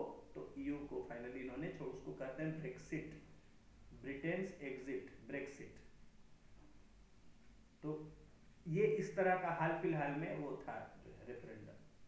तो रेफरेंडम होता है किसी मुद्दे पर जहां एक बड़ा फैसला देश के लिए करना है, तो डायरेक्टली, ठीक है। यहाँ पे होता है कि नहीं रेफरेंडम? रेफरेंडम यहाँ होने की बात हुई थी जब जम्मू कश्मीर के मसले पर लास्ट वही हुआ था रेफरेंडम, तो कि कश्मीर को पाकिस्तान के साथ जाने दिया जाए कि इंडिया में रखा जाए। अरे तो रेफरेंडम इस बात पे हुआ था उस समय जब पाकिस्तान घुस आया था आज़ादी के तुरंत बाद। उसी समय हुआ था। हाँ, तो उस समय जो है, लेकिन नहीं उस समय नहीं, सॉरी, उस समय हुआ था बात, रेफरेंडम हो नहीं पाया था। ठीक है, जब पाकिस्तान घुस आया था तो हुआ था कि रेफरेंडम कराया जाए, और मतलब दोनों तरफ से सुलह जब हुआ तो पाकिस्तान तो कब्जा कर ही लिया था, घुसा हुआ था। फिर नेहरू जी यूएन में गए और यूएन में बोले कि ऐसा ऐसा है, ये गलत काम कर रहा है पाकिस्तान। तो ये फैसला हुआ कि देखिए लोगों पर छोड़ दिया जाए और लोग एक फ्री एटमॉस्फेयर में वोट करें कि उनको इंडिया के साथ रहना है कि पाकिस्तान के रहना है। लेकिन उसमें पाकिस्तान ने जो अपने फोर्सेज थी वो विड्रॉ नहीं की, पीछे नहीं हटाया। तो वही पीओके बना। हाँ, तो वो जो है रेफरेंडम हो नहीं पाया और वो आज तक वैसे तो पीओके बना हुआ। तो वो रेफरेंडम समझ गए क्या होता है? तो शुरुआत में ही पीओके हो गया था, जैसे देश आजाद हुआ था उसी समय लोग कब्जा कर लिया था। 1947 से ही पीओके है, अभी तक नहीं कुछ हो पाया। तो नेहरू जी को कुछ करना चाहिए था, लेकिन नेहरू जी को करना चाहिए था, लेकिन अब क्या करते नेहरू जी, क्योंकि पाकिस्तान में उस समय भी अपना ही देश था एक तरह से, जो अभी बटा ही था। तो ये भी तो उस समय उसके खिलाफ कुछ कोई वैसा करना उचित नहीं लगा। खैर चलिए, वो सब अलग बात है। तो रेफरेंडम आपको समझ में आ गया बेसिकली क्या होता है? Direct voting. हाँ, डायरेक्ट जहाँ लोगों का ओपिनियन लिया जाता है। देखिए, तो कहा जा रहा है कि द इंडियन कॉन्स्टिट्यूशन, हाँ देखिए समझिए, some countries have subjected their constitution to a full-fledged referendum where all the people vote on the desirability of a constitution। ठीक है, जब कई देशों में ऐसा हुआ कि जहां कॉन्स्टिट्यूशन बनाया जा रहा था, ठीक है, तो उसको बने कि नहीं बने या क्या उसमें लिखा जाए, इन सब बातों को लेके पूरा देश का रेफरेंडम हुआ। पूरे देश के लोग उस पर अपना ओपिनियन देते थे कि हाँ इसको ऐसे शामिल किया जाए कि नहीं किया जाए, क्या किया जाए। लेकिन आप समझ सकते हैं कि जब इतना बड़ा देश है तो यहाँ पर उस तरह का नहीं हो सकता था कि सब लोगों से पूछता हर आर्टिकल पे कि इसको लिखना है कि नहीं, क्या लिखना है। तो कहीं कहा जा रहा है कि the Indian constitution was never subjected to such a referendum. India में कॉन्स्टिट्यूशन पर ऐसा रेफरेंडम नहीं हुआ, but nevertheless carried enormous public authority because it had the consensus and backing of the leader who were themselves popular। तो India में ऐसा कोई referendum नहीं हुआ कॉन्स्टिट्यूशन बनने के दौरान कि लोगों से पूछा जा रहा है कि हाँ भाई सब लोग वोट करिए, इसको किया जाए कि नहीं किया जाए, क्योंकि इतना बड़ा देश है, पॉसिबल नहीं। कहाँ देगा, वो आदमी सब पढ़ा लिखा थोड़ी था उस समय। हाँ, लेकिन हाँ फिर भी कहा जा रहा है कि जो भी लोग थे शामिल इस प्रोसेस में, वो उनके पास बहुत ज्यादा पब्लिक अथॉरिटी था, लोगों का विश्वास था उन पर। तो बहुत साल उतना ही का रेफरेंडम उन्होंने, हाँ लोगों ने काम किया था। उसको रेफरेंडम नहीं कह सकते हैं। नहीं रेफरेंडम कह सकते, कैसे कहेंगे, जो है सो है। रेफरेंडम का मतलब है, कहते हैं कि जब सभी लोगों का डायरेक्टली उसमें मांगा जाता है और उसके आधार पर फैसला किया जाता है। तो ये जैसे ताजमहल को 7 वंडर में जोड़ा गया था, तो सबसे वोटिंग मांगा गया था डायरेक्ट, तो उसको रेफरेंडम कह सकते हैं। हाँ, 7 अजूबा जो है तो सब वोटिंग मांगा गया था कि सब वोट करेगा। तो जहाँ भी वोटिंग है, डिसीजन बेस्ड ऑन वोटिंग, तो उसको रेफरेंडम। वो भी पूरा कंट्री में तब।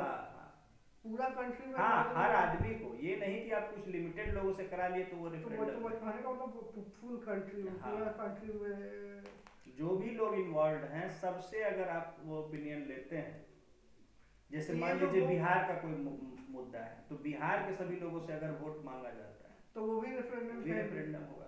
कहने का और मतलब country जहाँ based जिनके लिए फैसला लेना है उन उस सब से हाँ, अगर आप वोटिंग करके चाहे करते हैं, स्टेट हो या फिर कंट्री हाँ का हो।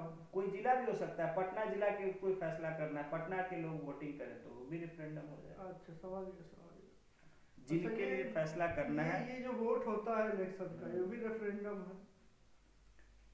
तो वो लेकिन उसको इलेक्शन कहते हैं क्योंकि वो कोई फैसला नहीं करना है, वो चुनाव हो रहा है, ऐसा नहीं कि किसी अच्छा मुद्दे अच्छा पर कोई फैसला करना है, अच्छा, समझ गया समझ गया। इसलिए उसको इलेक्शन, हालांकि वो भी एक तरीका वही है, रेफरेंडम का ही रूप है, लेकिन वहाँ वो खाली अलग है, इसलिए उसको इलेक्शन का वही इलेक्ट करते हैं, समझ उसमें गया हम इलेक्ट करते हैं और उसका थोड़ा सा तरीका अलग है। समझ गया समझ गया। हाँ। Although the constitution itself was, देखो कहा जा रहा है वही बात जो आपको अभी बोले कि although the constitution was itself not subjected to a referendum, the people adopted it as their own by abiding by its provisions. तो कहा जा रहा है कि हालांकि संविधान पर कोई यहाँ रेफरेंडम नहीं किया गया कि संविधान लिख लिया और लोगों से वोट लिया गया कि हाँ भाई इसको अपनाना है कि नहीं, एक्सेप्ट करना है कि नहीं, ऐसा नहीं किया गया, लेकिन लोगों ने इसको अपनाया अपने की तरह, इसके प्रोविजंस को अपना के उन्होंने कहा कि ठीक है जो है इसको हम लोग मानते हैं, इस संविधान को, ठीक है, उसको अपनाया।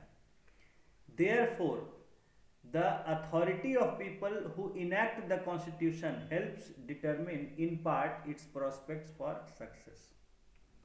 देखिए क्या कह रहा है कि इसीलिए जो लोग इसको बनाते हैं और लागू करते हैं, उनकी अथॉरिटी क्या है, ये तय करती है कि वो संविधान प्रभावी होगा कि नहीं होगा, लोग उसको मानेंगे कि नहीं। जैसे उस समय कोई भी फैसला लोगों पर लागू कराना होता था, मनवाना होता था, तो गांधी जी को आगे बढ़ा दिया जाता, क्योंकि भाई गांधी जी को सभी लोग मानते थे और जो बात गांधी बोल देते थे तो उसको कोई काटता नहीं था। तो इसलिए जब बंटवारे का फैसला तय हुआ तो बंटवारे का फैसला हुआ कि भाई गांधी तो तैयार नहीं थे, उन्होंने तो पहले कह दिया था कि मेरी लाश पर से होगा बंटवारा, उन्होंने कह दिया था कि मेरी लाश पर से होगा बंटवारा। अब इधर कांग्रेस का जो भी चीजें चली उस समय फिर हुआ कि भाई एक साथ नहीं रह सकते हैं, ठीक है, बांटना ही पड़ेगा। तो कांग्रेस के सभी नेताओं ने तय कर लिया कि भाई बंटवारा ही करना उपाय है, दूसरा है नहीं। सब पहुंचे गांधी के पास, बोले ऐसा ऐसा है गांधी जी कि ये बंटवारा के बिना होगा नहीं, बंटवारा करना ही पड़ेगा। मुस्लिम लीडर सब पकड़ अड़ गया था कि बंटवारा होगा, बंटवारा नहीं, मुस्लिम ही नहीं, हिंदू भी अड़ गए। ये क्यों ऐसा किया था? क्योंकि देखिए इसलिए किए थे क्योंकि ये लोग साथ रह के भी शांति से रह नहीं रहे थे, वो देख चुके थे ये चीज पिछले 8 साल में। उन्होंने कोशिश किया था मुस्लिम लीग के साथ मिल के सरकार बनाने का, तो मुस्लिम लीग क्या करती थी, इनके काम में खाली अड़ंगा डालती रहती थी। मिल के भी सरकार बनी है, मुस्लिम लीग के नेताओं को फाइनेंस मिनिस्टर और क्या क्या बनाया गया था इंतरिम गवर्नमेंट। तो वो लोग क्या करते थे कि कोई बिल ही नहीं पास होने देते थे, ठीक है। तो कहने का मतलब उनका साफ नजर आ गया था कि ये लोग खाली बाधा पहुंचाना चाहते हैं, बिना पाकिस्तान के ये लोग मानेंगे नहीं। और हम लोग भी नहीं चाहते हैं, हम लोग भी चाहते हैं कि भाई ये मतलब कहता है ना कि आदमी के एक अंग में बीमारी हो गया तो उसको काट के अलग कर दो, जो है कैंसर को, कि फैल जाए पूरे शरीर में, उससे अच्छा। तो यही सबको तय किए पटेल है, नेहरू, सबको कि जो बेहतर है कि एक बार इनसे छुटकारा पाके अपना अलग ही हो जाए, कि जिंदगी भर हमेशा बीमारी बना रहे, ये भी बात है। क्योंकि ये लोग मानने को तैयार नहीं है बिना पाकिस्तान के। तो वो गांधी के पास गए तो गांधी ने कहा कि बदमाशी वही लोग करता था। हाँ, तो गांधी जी बोले कि क्या करें, बोले कि गांधी जी अब कोई दूसरा रास्ता नहीं है, यही रास्ता है। और मतलब हम लोग हर चीज ट्राई करके देख लिए, ऐसा नहीं है, लेकिन वो उनके साथ रह के इस देश के लिए, फिर मतलब हम लोग जब देश का कुछ कर ही नहीं पाएंगे तो फिर ये आज़ादी क्यों लड़े और फिर इतना क्यों, फिर सरकार किस लिए बनेगी। हम लोग कुछ उम्मीदों के साथ ना ये मूवमेंट आंदोलन लड़े और फिर आज़ादी पाए और अब सरकार बनाना चाह रहे हैं आजकल को आगे, कि देश के लिए कुछ कर पाए। अब हम लोग यूनाइटेड रहने के लिए खाली बने रहे और फिर पता चले कि ये लोग काम कुछ होने नहीं दे, सरकार चल नहीं पाए ठीक से, हम लोग कुछ देश के लोगों के लिए काम नहीं कर पाए, तो फिर ये सब बेमानी हो जाएगा सब बात। हमने लोगों को सपना दिखा दिया इतना, ये होगा आजाद देश में, और फिर हम कुछ कर ही नहीं पाए, उसको दे ही नहीं पाए लोग तो थूकेंगे कल को हम लोग सब पर। और फिर ये सब करने का फायदा क्या रह जाएगा, कि क्या आजादी का मायना रहेगा। तो फिर गांधी को ही बोले कि भाई आप ही बोलिएगा तब लोग मानेगा। आप तो कह दिए कि बंटवारा मेरी लाश पर से होगा, तो लोग मान लिए हैं कि बंटवारा नहीं होगा। तब गांधी ने कहा कि देखिए, मैं हालांकि अभी भी इसके पक्ष में नहीं हूं, मैंने कहा था कि ये मेरी लाश पर से होगा, लेकिन कांग्रेस के सभी और जो भी पार्टियां हैं, सभी पार्टियों के नेताओं ने ये मान लिया है कि बिना बंटवारा का दूसरा कोई रास्ता है नहीं, और मैंने भी इसको मजबूरी में मान लिया है, तो आप लोग भी मान लीजिए। इस तरह से बोल दिए गांधी जी। तो तब जब गांधी जी ने बोला, तब फिर लोग को कहे कि भाई तो बंटवारा होगा ही होना ही है। तो उस पर फिर जो है बहुत ज़्यादा क्या कर सकते थे, तो बंटवारा का फिर उससे दंगा वंगा भड़क गया कि अब बटेगा ही। पहले लोग को लग रहा था नहीं बटेगा, तो दंगा फसाद हुआ बंटवारा की वजह से। हाँ डेफिनेट। खैर, तो कहने का मतलब है, मैं यहाँ ये आपको समझाना चाह रहा हूँ कि संविधान जो है वो लोग मानेंगे कि नहीं, डिपेंड करता है कि किसने उसको बनाया, कौन लोग हैं जो उसको लागू कर रहे हैं। तो जो लोग लागू कर रहे हैं, अगर लोग उसका रिस्पेक्ट करता है, लोग उसको, अब जैसे आज भाजपा का कोई बोलता रहे तो उसे क्या लोग ध्यान देता है, बोलते रहता है। मोदी कुछ बोलेगा तो सब लोग ध्यान देगा कि हाँ मोदी बोल रहा है, मोदी ऐसा बोला है। अब कल को कोई भी नेता है भाजपा का आके कुछ बोलते रहे तो उसे कौन बोलते हैं, तो जो बोलना है। तो इसीलिए ये लोग जो है कहता है कि अच्छा बोलिए, उसको आके बयान देने कि प्रधानमंत्री आके ऐसा बोले, प्रधानमंत्री आके ऐसा बोले, मोदी आके ऐसा बोले, क्योंकि मोदी की बात पर सबको विश्वास है, सब मानते हैं। तो उसी तरह कहा जा रहा है कि संविधान कोई लोग मानेंगे कि नहीं, ये डिपेंड करता है कि किसने बनाया है, उनका लोगों के बीच में क्या इमेज है। समझ में आई बात? तो ये आपको बताया कि कैसे संविधान जो है इफेक्टिव होता है, मोड ऑफ प्रोमलगेशन, किस तरह से उसको बनाया और लागू किया गया। ठीक है। फिर है सेकंड है फैक्टर, जो कैसे संविधान प्रभावी होगा कि नहीं। सेकंड फैक्टर उसके मामले में है the substantive provisions of a constitution. Constitution में क्या प्रावधान है, क्या असल में उसमें दिया गया है, कहा गया है, क्या लिखा गया है, वो भी जो है ये तय करते हैं कि whether it will be accepted by people और नॉट। क्या आपने लिखा संविधान में? It is the hallmark of a successful constitution that it gives everyone in society some reason to go along with its provisions। यहां देखिए, यहां पर एक वर्ड है everyone, ठीक है ना, everyone, कि it is the hallmark of a successful constitution। hallmark का मतलब क्या हुआ? विशेषता, positive quality. It is the hallmark of a successful constitution, यानी एक सक्सेसफुल कॉन्स्टिट्यूशन का एक पहचान होता है, गुण होता है, that it gives everyone in society some reason to go along with its provisions. वो सबको कुछ ना कुछ देता है जिससे कि वो उसको मानना चाहते हैं। अब आपको कुछ फायदा नहीं होगा, आप करिएगा काम, पहले बताइए। आप जो है कोई घाटे का काम करिएगा? कोई भी आदमी कोई घाटे का काम करना चाहेगा? नहीं। जो सेंसिबल होगा, दुनियादारी से भरा हुआ होगा, वो नहीं करेगा। बोलेगा घाटे का काम क्यों करे भाई? कोई करेगा क्या है? कोई नहीं करेगा। कोई क्यों करे? बोले कोई ऐसा काम काहे करे जिसमें घाटा हो? चाहे गलत ही काम काहे करे, लेकिन गलत काम पर फिर भी कर तो पाएंगे। जहाँ कुछ ना कुछ फायदा हो, जहाँ कुछ ना कुछ गेन होता है, वही लोग कुछ करना चाहते हैं। तो उसी तरह अगर संविधान को मानने की बात है, हम क्यों मान रहे हैं संविधान को? हमको इससे क्या फायदा है? यही ना कोई बोलता है, हम क्यों माने, हमको क्या फायदा है?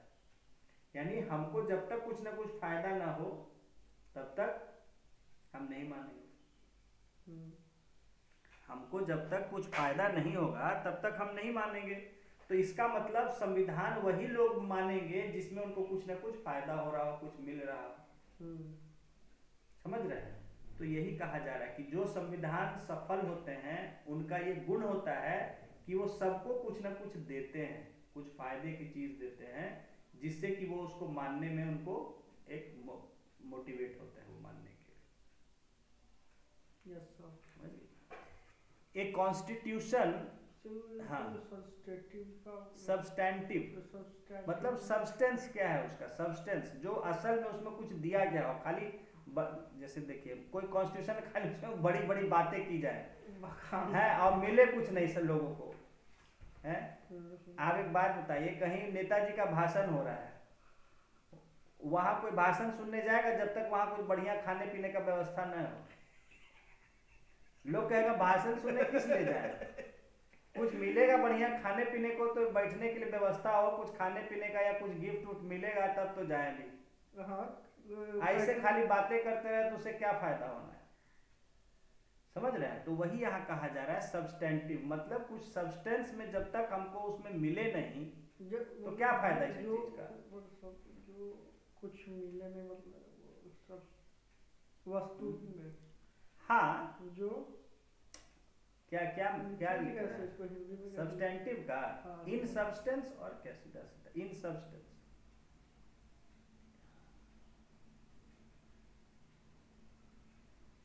इन सब्सटेंस। मान लीजिए मोदी यहाँ आए, बड़ा उनके लिए एकदम तैयार किया गया, एक जगह स्टेज तैयार किया गया है, आके भाषण दिए और भाषण देके चले गए। लोग कह रहे हैं खाली भाषण देके चला गया, कुछ दिया हुआ तो है नहीं, क्या फायदा खाली बात।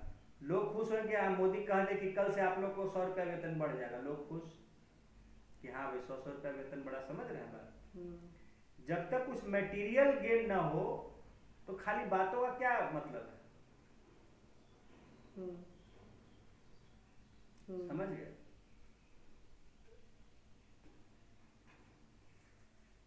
तो मोदी इस बात को जानता है। देखिए मोदी और वाजपेयी में यही फर्क है,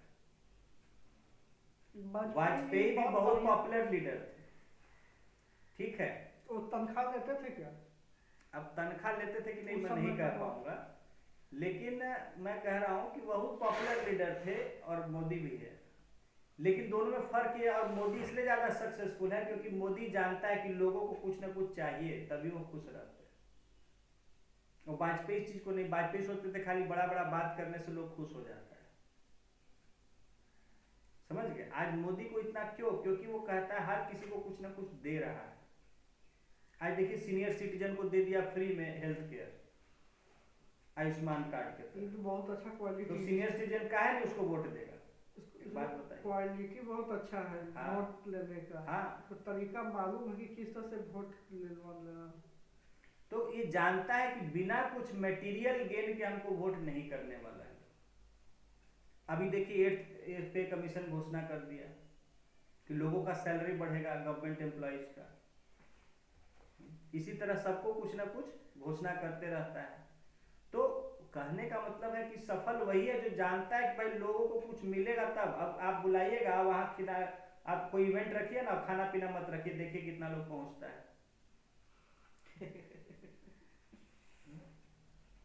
बिना खाना पीना के कोई दैट इज द रियलिटी।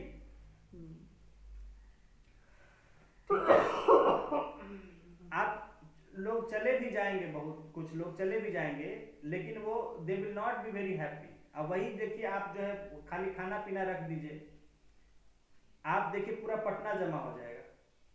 बढ़िया खाना पीना रख के तो देखिए कहीं सबके लिए ओपन कर दीजिए, देखिए पूरा पटना शहर पहुंच जाएगा। हाँ, कोई मतलब नहीं क्या भाषण हो रहा है, क्या हो रहा है, नहीं हो रहा है, खाना आप खाली बढ़िया रख दीजिए, समझ रहे हैं? तो मटेरियल समथिंग इन सब्सटेंस, तो substantive provisions of a constitution कि जहां लोगों को कुछ वास्तव में दिया जा रहा है तब लोग उसको एक्सेप्ट करते हैं। तो ये प्रोविजन दिया गया है ऑफ ए कॉन्स्टिट्यूशन। हाँ, तो इसमें अभी हम लोग पढ़ेंगे ना अभी। हाँ, हाँ, ये हॉलमार्क के वजह से एकदम विशेष गुण। हाँ, गुड क्वालिटी, पॉजिटिव क्वालिटी, विशेष नहीं है, गुड है। स्पेशल क्वालिटी कहिए, स्पेशल क्वालिटी, खास वर्ड है।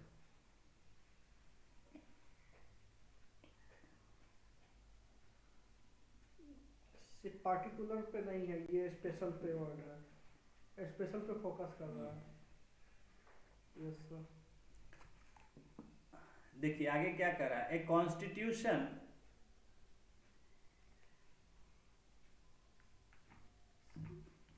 Constitution that for instance allowed, इसको साइलेंट फीचर भी कर सकते हैं। नहीं सेलिएंट फीचर अलग बात हो गया, वो अलाउड परमानेंट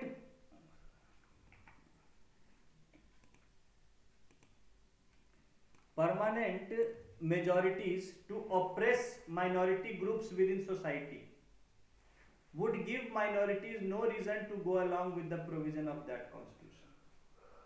मान लीजिए कोई ऐसा संविधान है जिसमें कहा जाता है कि मेजॉरिटी जो है जो मनाएगा वो कर सकता है और माइनॉरिटी के उसमें अधिकार की कोई बात ना हो, तो क्या माइनॉरिटी लोग उसको सपोर्ट करेगा कॉन्स्टिट्यूशन को?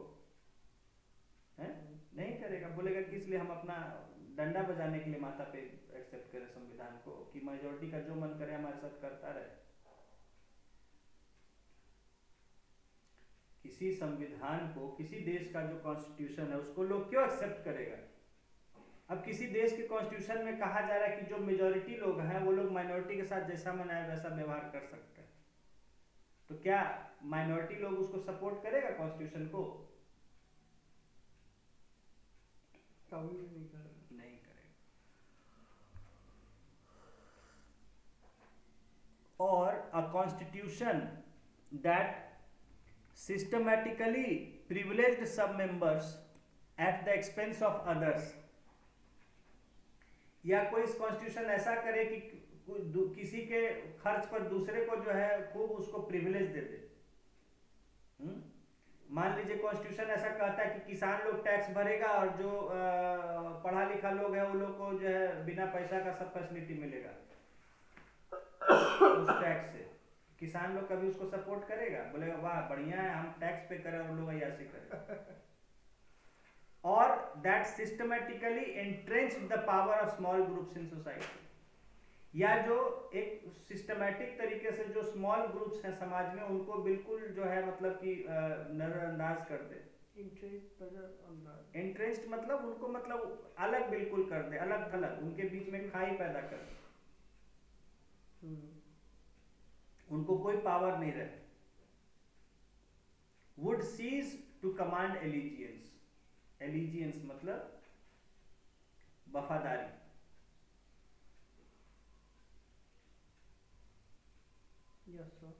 तो ऐसा अगर कोई कॉन्स्टिट्यूशन होगा तो कोई भी उसके प्रति वफादार नहीं होगा, यानी कोई उसको ओबे नहीं करेगा।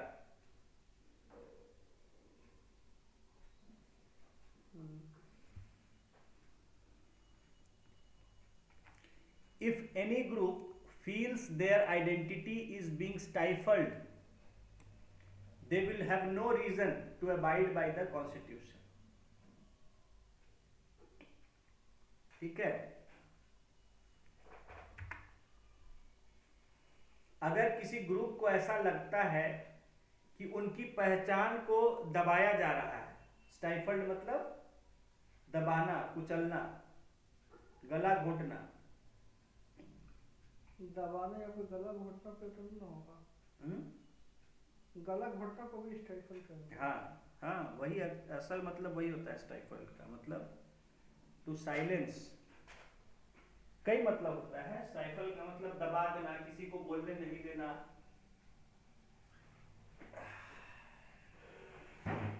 ठीक है, तो कहा जा रहा है कि अगर कोई ग्रुप को ऐसा लगता है कि उनकी पहचान को दबाया जा रहा है, कुचला जा रहा है,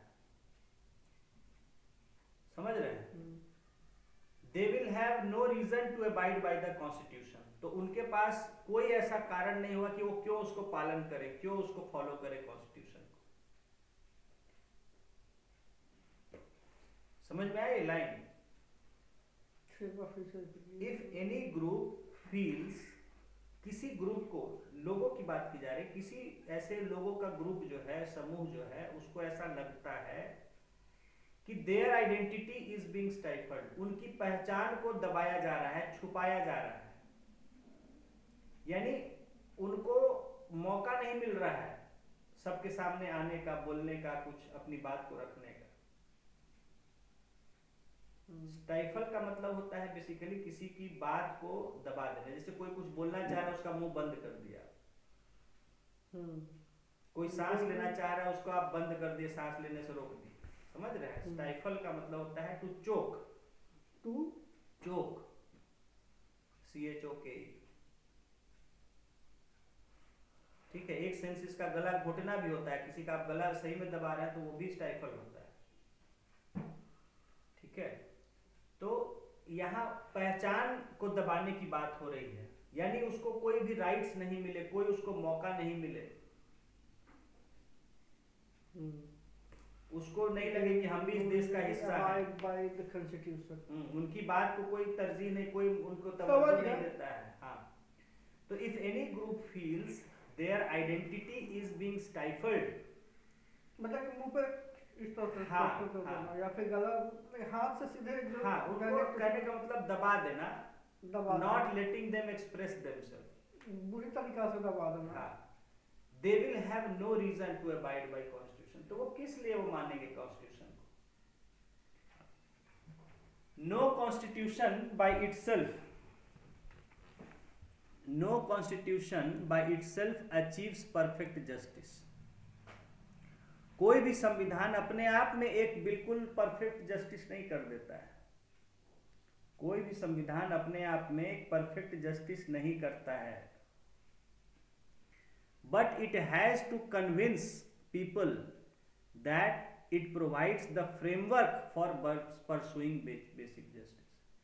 लेकिन उसको ये लोगों को विश्वास दिलाना पड़ता है कि हम एक न्याय की तरफ प्रयास कर रहे हैं, कोशिश कर रहे हैं एक न्याय जो है समाज में लाने का। समझ रहे हैं? कह रहे कोई भी संविधान लिख देने से न्याय नहीं हो जाता है समाज में कि सब कुछ बिल्कुल जस्ट हो गया समाज में। संविधान लिखने से क्या हो रहा है? लेकिन संविधान में ये विश्वास दिलाना पड़ता है लोगों को कि हम एक बिल्कुल बेसिक जस्टिस जो है, कम से कम मिनिमम जस्टिस समाज में क्रिएट करने का कोशिश कर रहे हैं।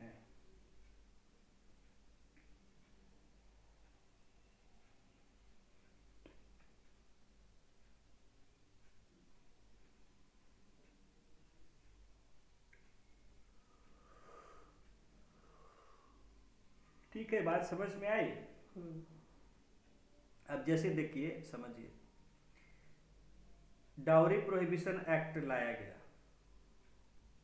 या prevention of domestic violence act लाया गया। डोमेस्टिक वायलेंस एक्ट आया, सरकार तरह तरह के कानून बनाती है। डोमेस्टिक वायलेंस एक्ट आया, ये सब कानून बना पार्लियामेंट से बन रहा है कि? हाँ, पार्लियामेंट से बन रहा है। डोमेस्टिक वायलेंस एक्ट आया 2005 में, घरेलू हिंसा, जिसमें कि महिलाओं के प्रति घर में किसी तरह का हिंसा नहीं किया जा सकता है, कानून बना दिया। मैंने बताया कि बहुत कड़ा कानून बनाया। फिजिकल, ठीक है, सोशल, इमोशनल, किसी तरह का उसको तकलीफ नहीं दिया जा सकता है। और अगर ये किसी भी तरह का तकलीफ, जैसे पहले क्या होता था कि अब मारपीट हुआ तो कहते थे कि दिखाओ शरीर पर निशान, कहाँ मारपीट हुआ है, कैसे पता चलेगा कि मेरे इनको ने आपको मारा पीटा है? तो उसका फिजिकल एविडेंस दिखाना पड़ता था कि हाँ ये मारपीट का निशान है या डॉक्टर का कुछ रिपोर्ट है। तो वो तो हो गया फिजिकल। मेंटल का कैसे करिएगा कि हमको ये भाई चिढ़ाती रहती है? या इमोशनल का कैसे करिएगा कि हमको कुछ का कुछ सुनाती रहती है? तो अब उसको कर दिया गया, कड़ा कानून बना दिया गया कि फिजिकल भी, सोशल हो, इमोशनल, किसी तरह का, यानी आप उसको घूर भी रहे हैं तो वो शिकायत कर हो सकता है, कंप्लेंट आपके खिलाफ हो जाएगा। महिला के लिए ना, जेंट्स पर भी तो हो सकता है। हाँ, महिला के लिए, महिला पुरुष दोनों के लिए है, महिला पुरुष दोनों के लिए। इस बात को भी जानिए, पहले सिर्फ महिलाओं के लिए था, अब ये दोनों के लिए हो गया। मानहानि का जो केस लगता है, मानहानि अलग चीज है। अच्छा, मानहानि तो डिफेमेशन कहते हैं, वो अलग है। मानहानि तो हुआ कि भाई कोई मेरा रेस्पेक्ट में कोई कमी किया किसी तरह के, तो वो डिफेमेशन, मानहानि कहते हैं। यहाँ है आपका डोमेस्टिक वायलेंस, घर के अंदर हिंसा किसी तरह का, यानी घर के अंदर रहने के क्रम में साथ में कोई अगर किसी तरह से तंग कर रहा है। तो ठीक है, वो छोड़िए, कानून पे हम नहीं, हम ये बता रहे हैं कि कानून बना दिया कड़ा, डोमेस्टिक वायलेंस, डाउरी प्रोहिबिशन या prevention of crimes against children, sexual crimes, ठीक है, पॉक्सो। तो कानून बना देने से सब रुक गया क्राइम, कानून बनाने से सब जगह क्राइम रुक गया, आज महिलाओं पर अत्याचार नहीं हो रहा है। तो वही कहा जा रहा है कि खाली कानून बनाने से सारे क्राइम नहीं खत्म हो जाते, अत्याचार नहीं खत्म हो जाते, लेकिन हाँ, जब हम कड़ा कानून बनाते हैं तो लोगों को ये विश्वास होता है कि सरकार ऐसा सोच रही है। ये जो कानून बनता है तो केवल पार्लियामेंट में बनता है कि लॉ मिनिस्ट्री भी अलग तरीका से बनाता है? कानून कौन बनाता है देश में? पार्लियामेंट। कानून जहाँ वर्ड बोलेंगे, लॉ जहाँ वर्ड हम यूज करेंगे, वो पार्लियामेंट या स्टेट में जो असेंबली है वो बनाएगी। हाँ, तो वो तो ठीक है, लेकिन कुछ कुछ इम्पोर्टेंट इमरजेंसी में कानून लाना पड़ गया है। इमरजेंसी में कानून ला तो राष्ट्रपति लाएगा, स्टेट में गवर्नर लाएगा। स्टेट में गवर्नर लाएगा। तो इमरजेंसी मतलब कि कुछ इम्पोर्टेंट वजह किसी मुद्दा पर लाना है तो समझिए बात, जहां आप कानून शब्द का इस्तेमाल कर रहे हैं, लॉ की बात कर रहे हैं, वो हमेशा वो लेजिस्लेचर से बनता है। हाँ, जो गवर्नमेंट है वो ऑर्डर पास करती है, रूल्स रेगुलेशंस वो बनाती है, लॉ नहीं बनाती। लॉ तो सिर्फ लेजिस्लेचर को है, चाहे वो सेंटर में डाउरी एक्ट लाया है, ये सब पार्लियामेंट में आया है। लॉ मिनिस्ट्री क्या करेगा इसमें? लॉ मिनिस्ट्री तो उसका बिल ड्राफ्ट करती है, अगर सरकार वो बिल लाती है तो वो बिल ड्राफ्ट करती है, हाँ, फिर वो जाता है वहाँ पार्लियामेंट में अपना जैसा होगा पास होगा तो होगा। ये जो चलान उलान कट रहा है, इस सबका भी तो बिल आया होगा ना कि किस तरह से ये सब है रूल्स रेगुलेशंस में आता है कि कितना चलान होगा, क्या होगा। रूल्स रेगुलेशन अलग है, और वो भी जो है वो आपका मोटर व्हीकल्स एक्ट में थ्रू किया गया है, वो भी रूल्स रेगुलेशन नहीं है, वो भी मोटर व्हीकल्स एक्ट है, वो भी पार्लियामेंट से आया है। आप ध्यान कहाँ देते हैं, इसीलिए तो बोलते हैं कि देखिए क्या क्या एक्ट बन रहा है, आपको मिल जाएगा। तो मोटर व्हीकल्स एक्ट जो है वो इधर अमेंडमेंट किया गया और उसमें सब चालान वगैरह सब चीज तय किया गया कितना क्या होगा। कोई भी कानून जहां बनेगा वो सरकार वो नहीं बनाती है, कानून बनता है लेजिस्लेचर में, चाहे वो सेंटर में हो या स्टेट में। स्टेट का लॉज रहेगा, स्टेट का सब्जेक्ट रहेगा तो उस पर वहां की असेंबली बनाएगी।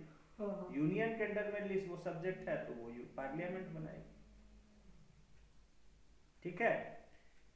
तो कहने का मतलब है कि कोई भी लॉ बना देने से क्राइम खत्म नहीं हो जाता है। डाउरी आज भी लिया जा रहा है और उसके लिए बहुत सारे अत्याचार हो रहे हैं, या महिलाओं पर। ये सब पार्लियामेंट में 2005 में पास था। डाउरी एक्ट तो बहुत पहले का है, ये डोमेस्टिक वायलेंस एक्ट आया था 2005 में। अच्छा, हाँ, वो अलग है, ये अलग है, समझ गए। डोमेस्टिक वायलेंस है कोई भी मामले पर कि पति को गुस्सा आ गया उसने पत्नी को मार दिया, या पत्नी को गुस्सा आ गया पति को गाली दे दिया, ठीक है।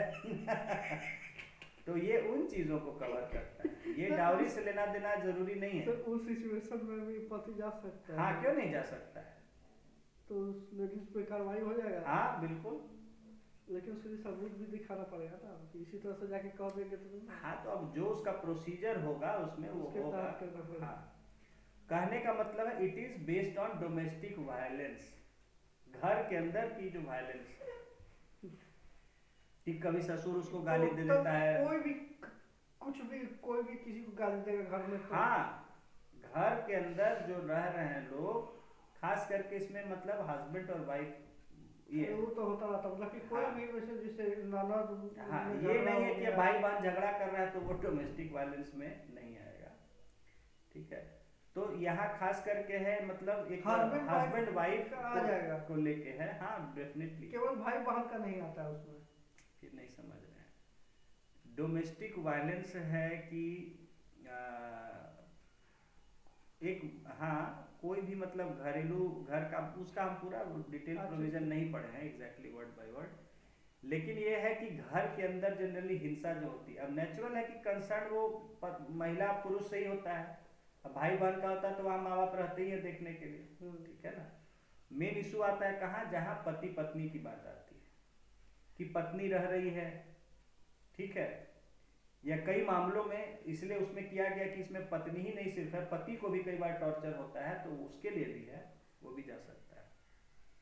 लेकिन मेजॉरिटी केसेस में पत्नी के साथ है कि भाई उसको पति है, सास ससुर है, ननद है, और कोई भी लोग जो परिवार में रहते हैं वो उसको गलत तरह से ट्रीट कर रहे हैं या उसको बोल रहे हैं, या गोपनीय देहादिन में भी अगर लड़ाई होगा तब कभी जा हैं? सकता है, गोपनीय देहादिन में लड़ाई होगा। हाँ हाँ हाँ, अगर उस घर में उसको, अपने घर में जहाँ वो रहती है उसको कोई भी तंग करता है तो वो सबको वो जेल डलवा सकती है।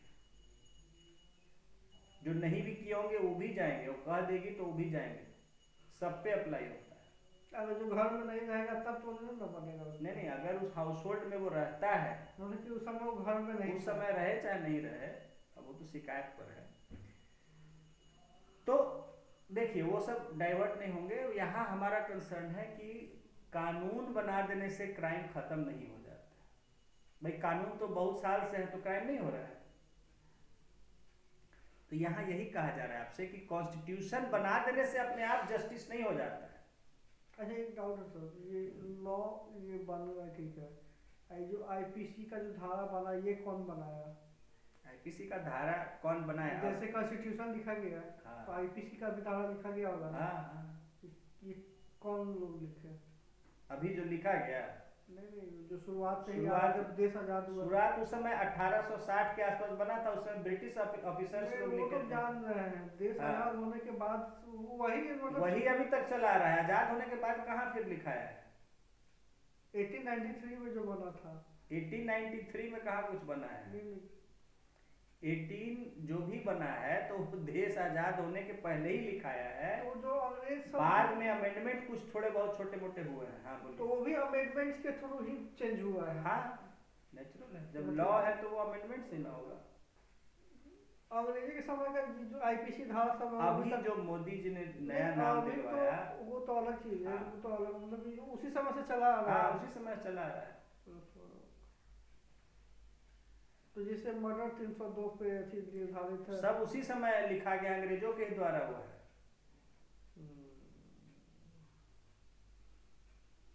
तो ये इसमें थोड़ा उतार चढ़ाव किया गया है कि इसमें वही थोड़ा सा समय के अनुसार उसमें बदलाव किया गया, थोड़ा अपना क्रेडिट।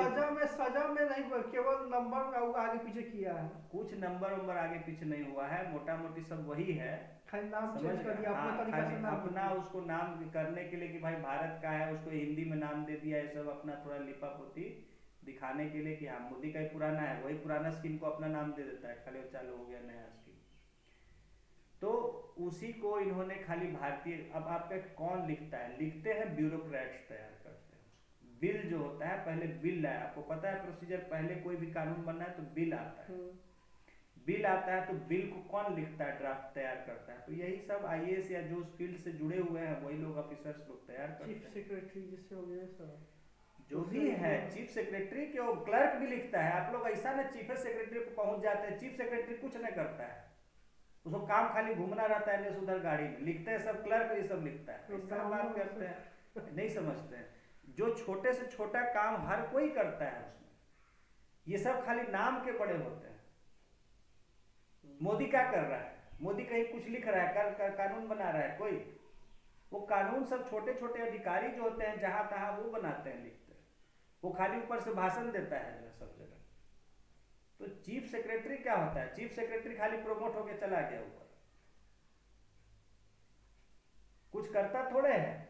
वो खाली हाँ ना करेगा, हाँ ये पास होगा कि नहीं होगा, बस तैयार करते हैं उसको। हर जो छोटे छोटे जो जगह पर अपना अपना जगह जिसको जो है एक्सपर्टीज है उस फील्ड का, वो उसमें लिखते हैं, ऐड करते हैं।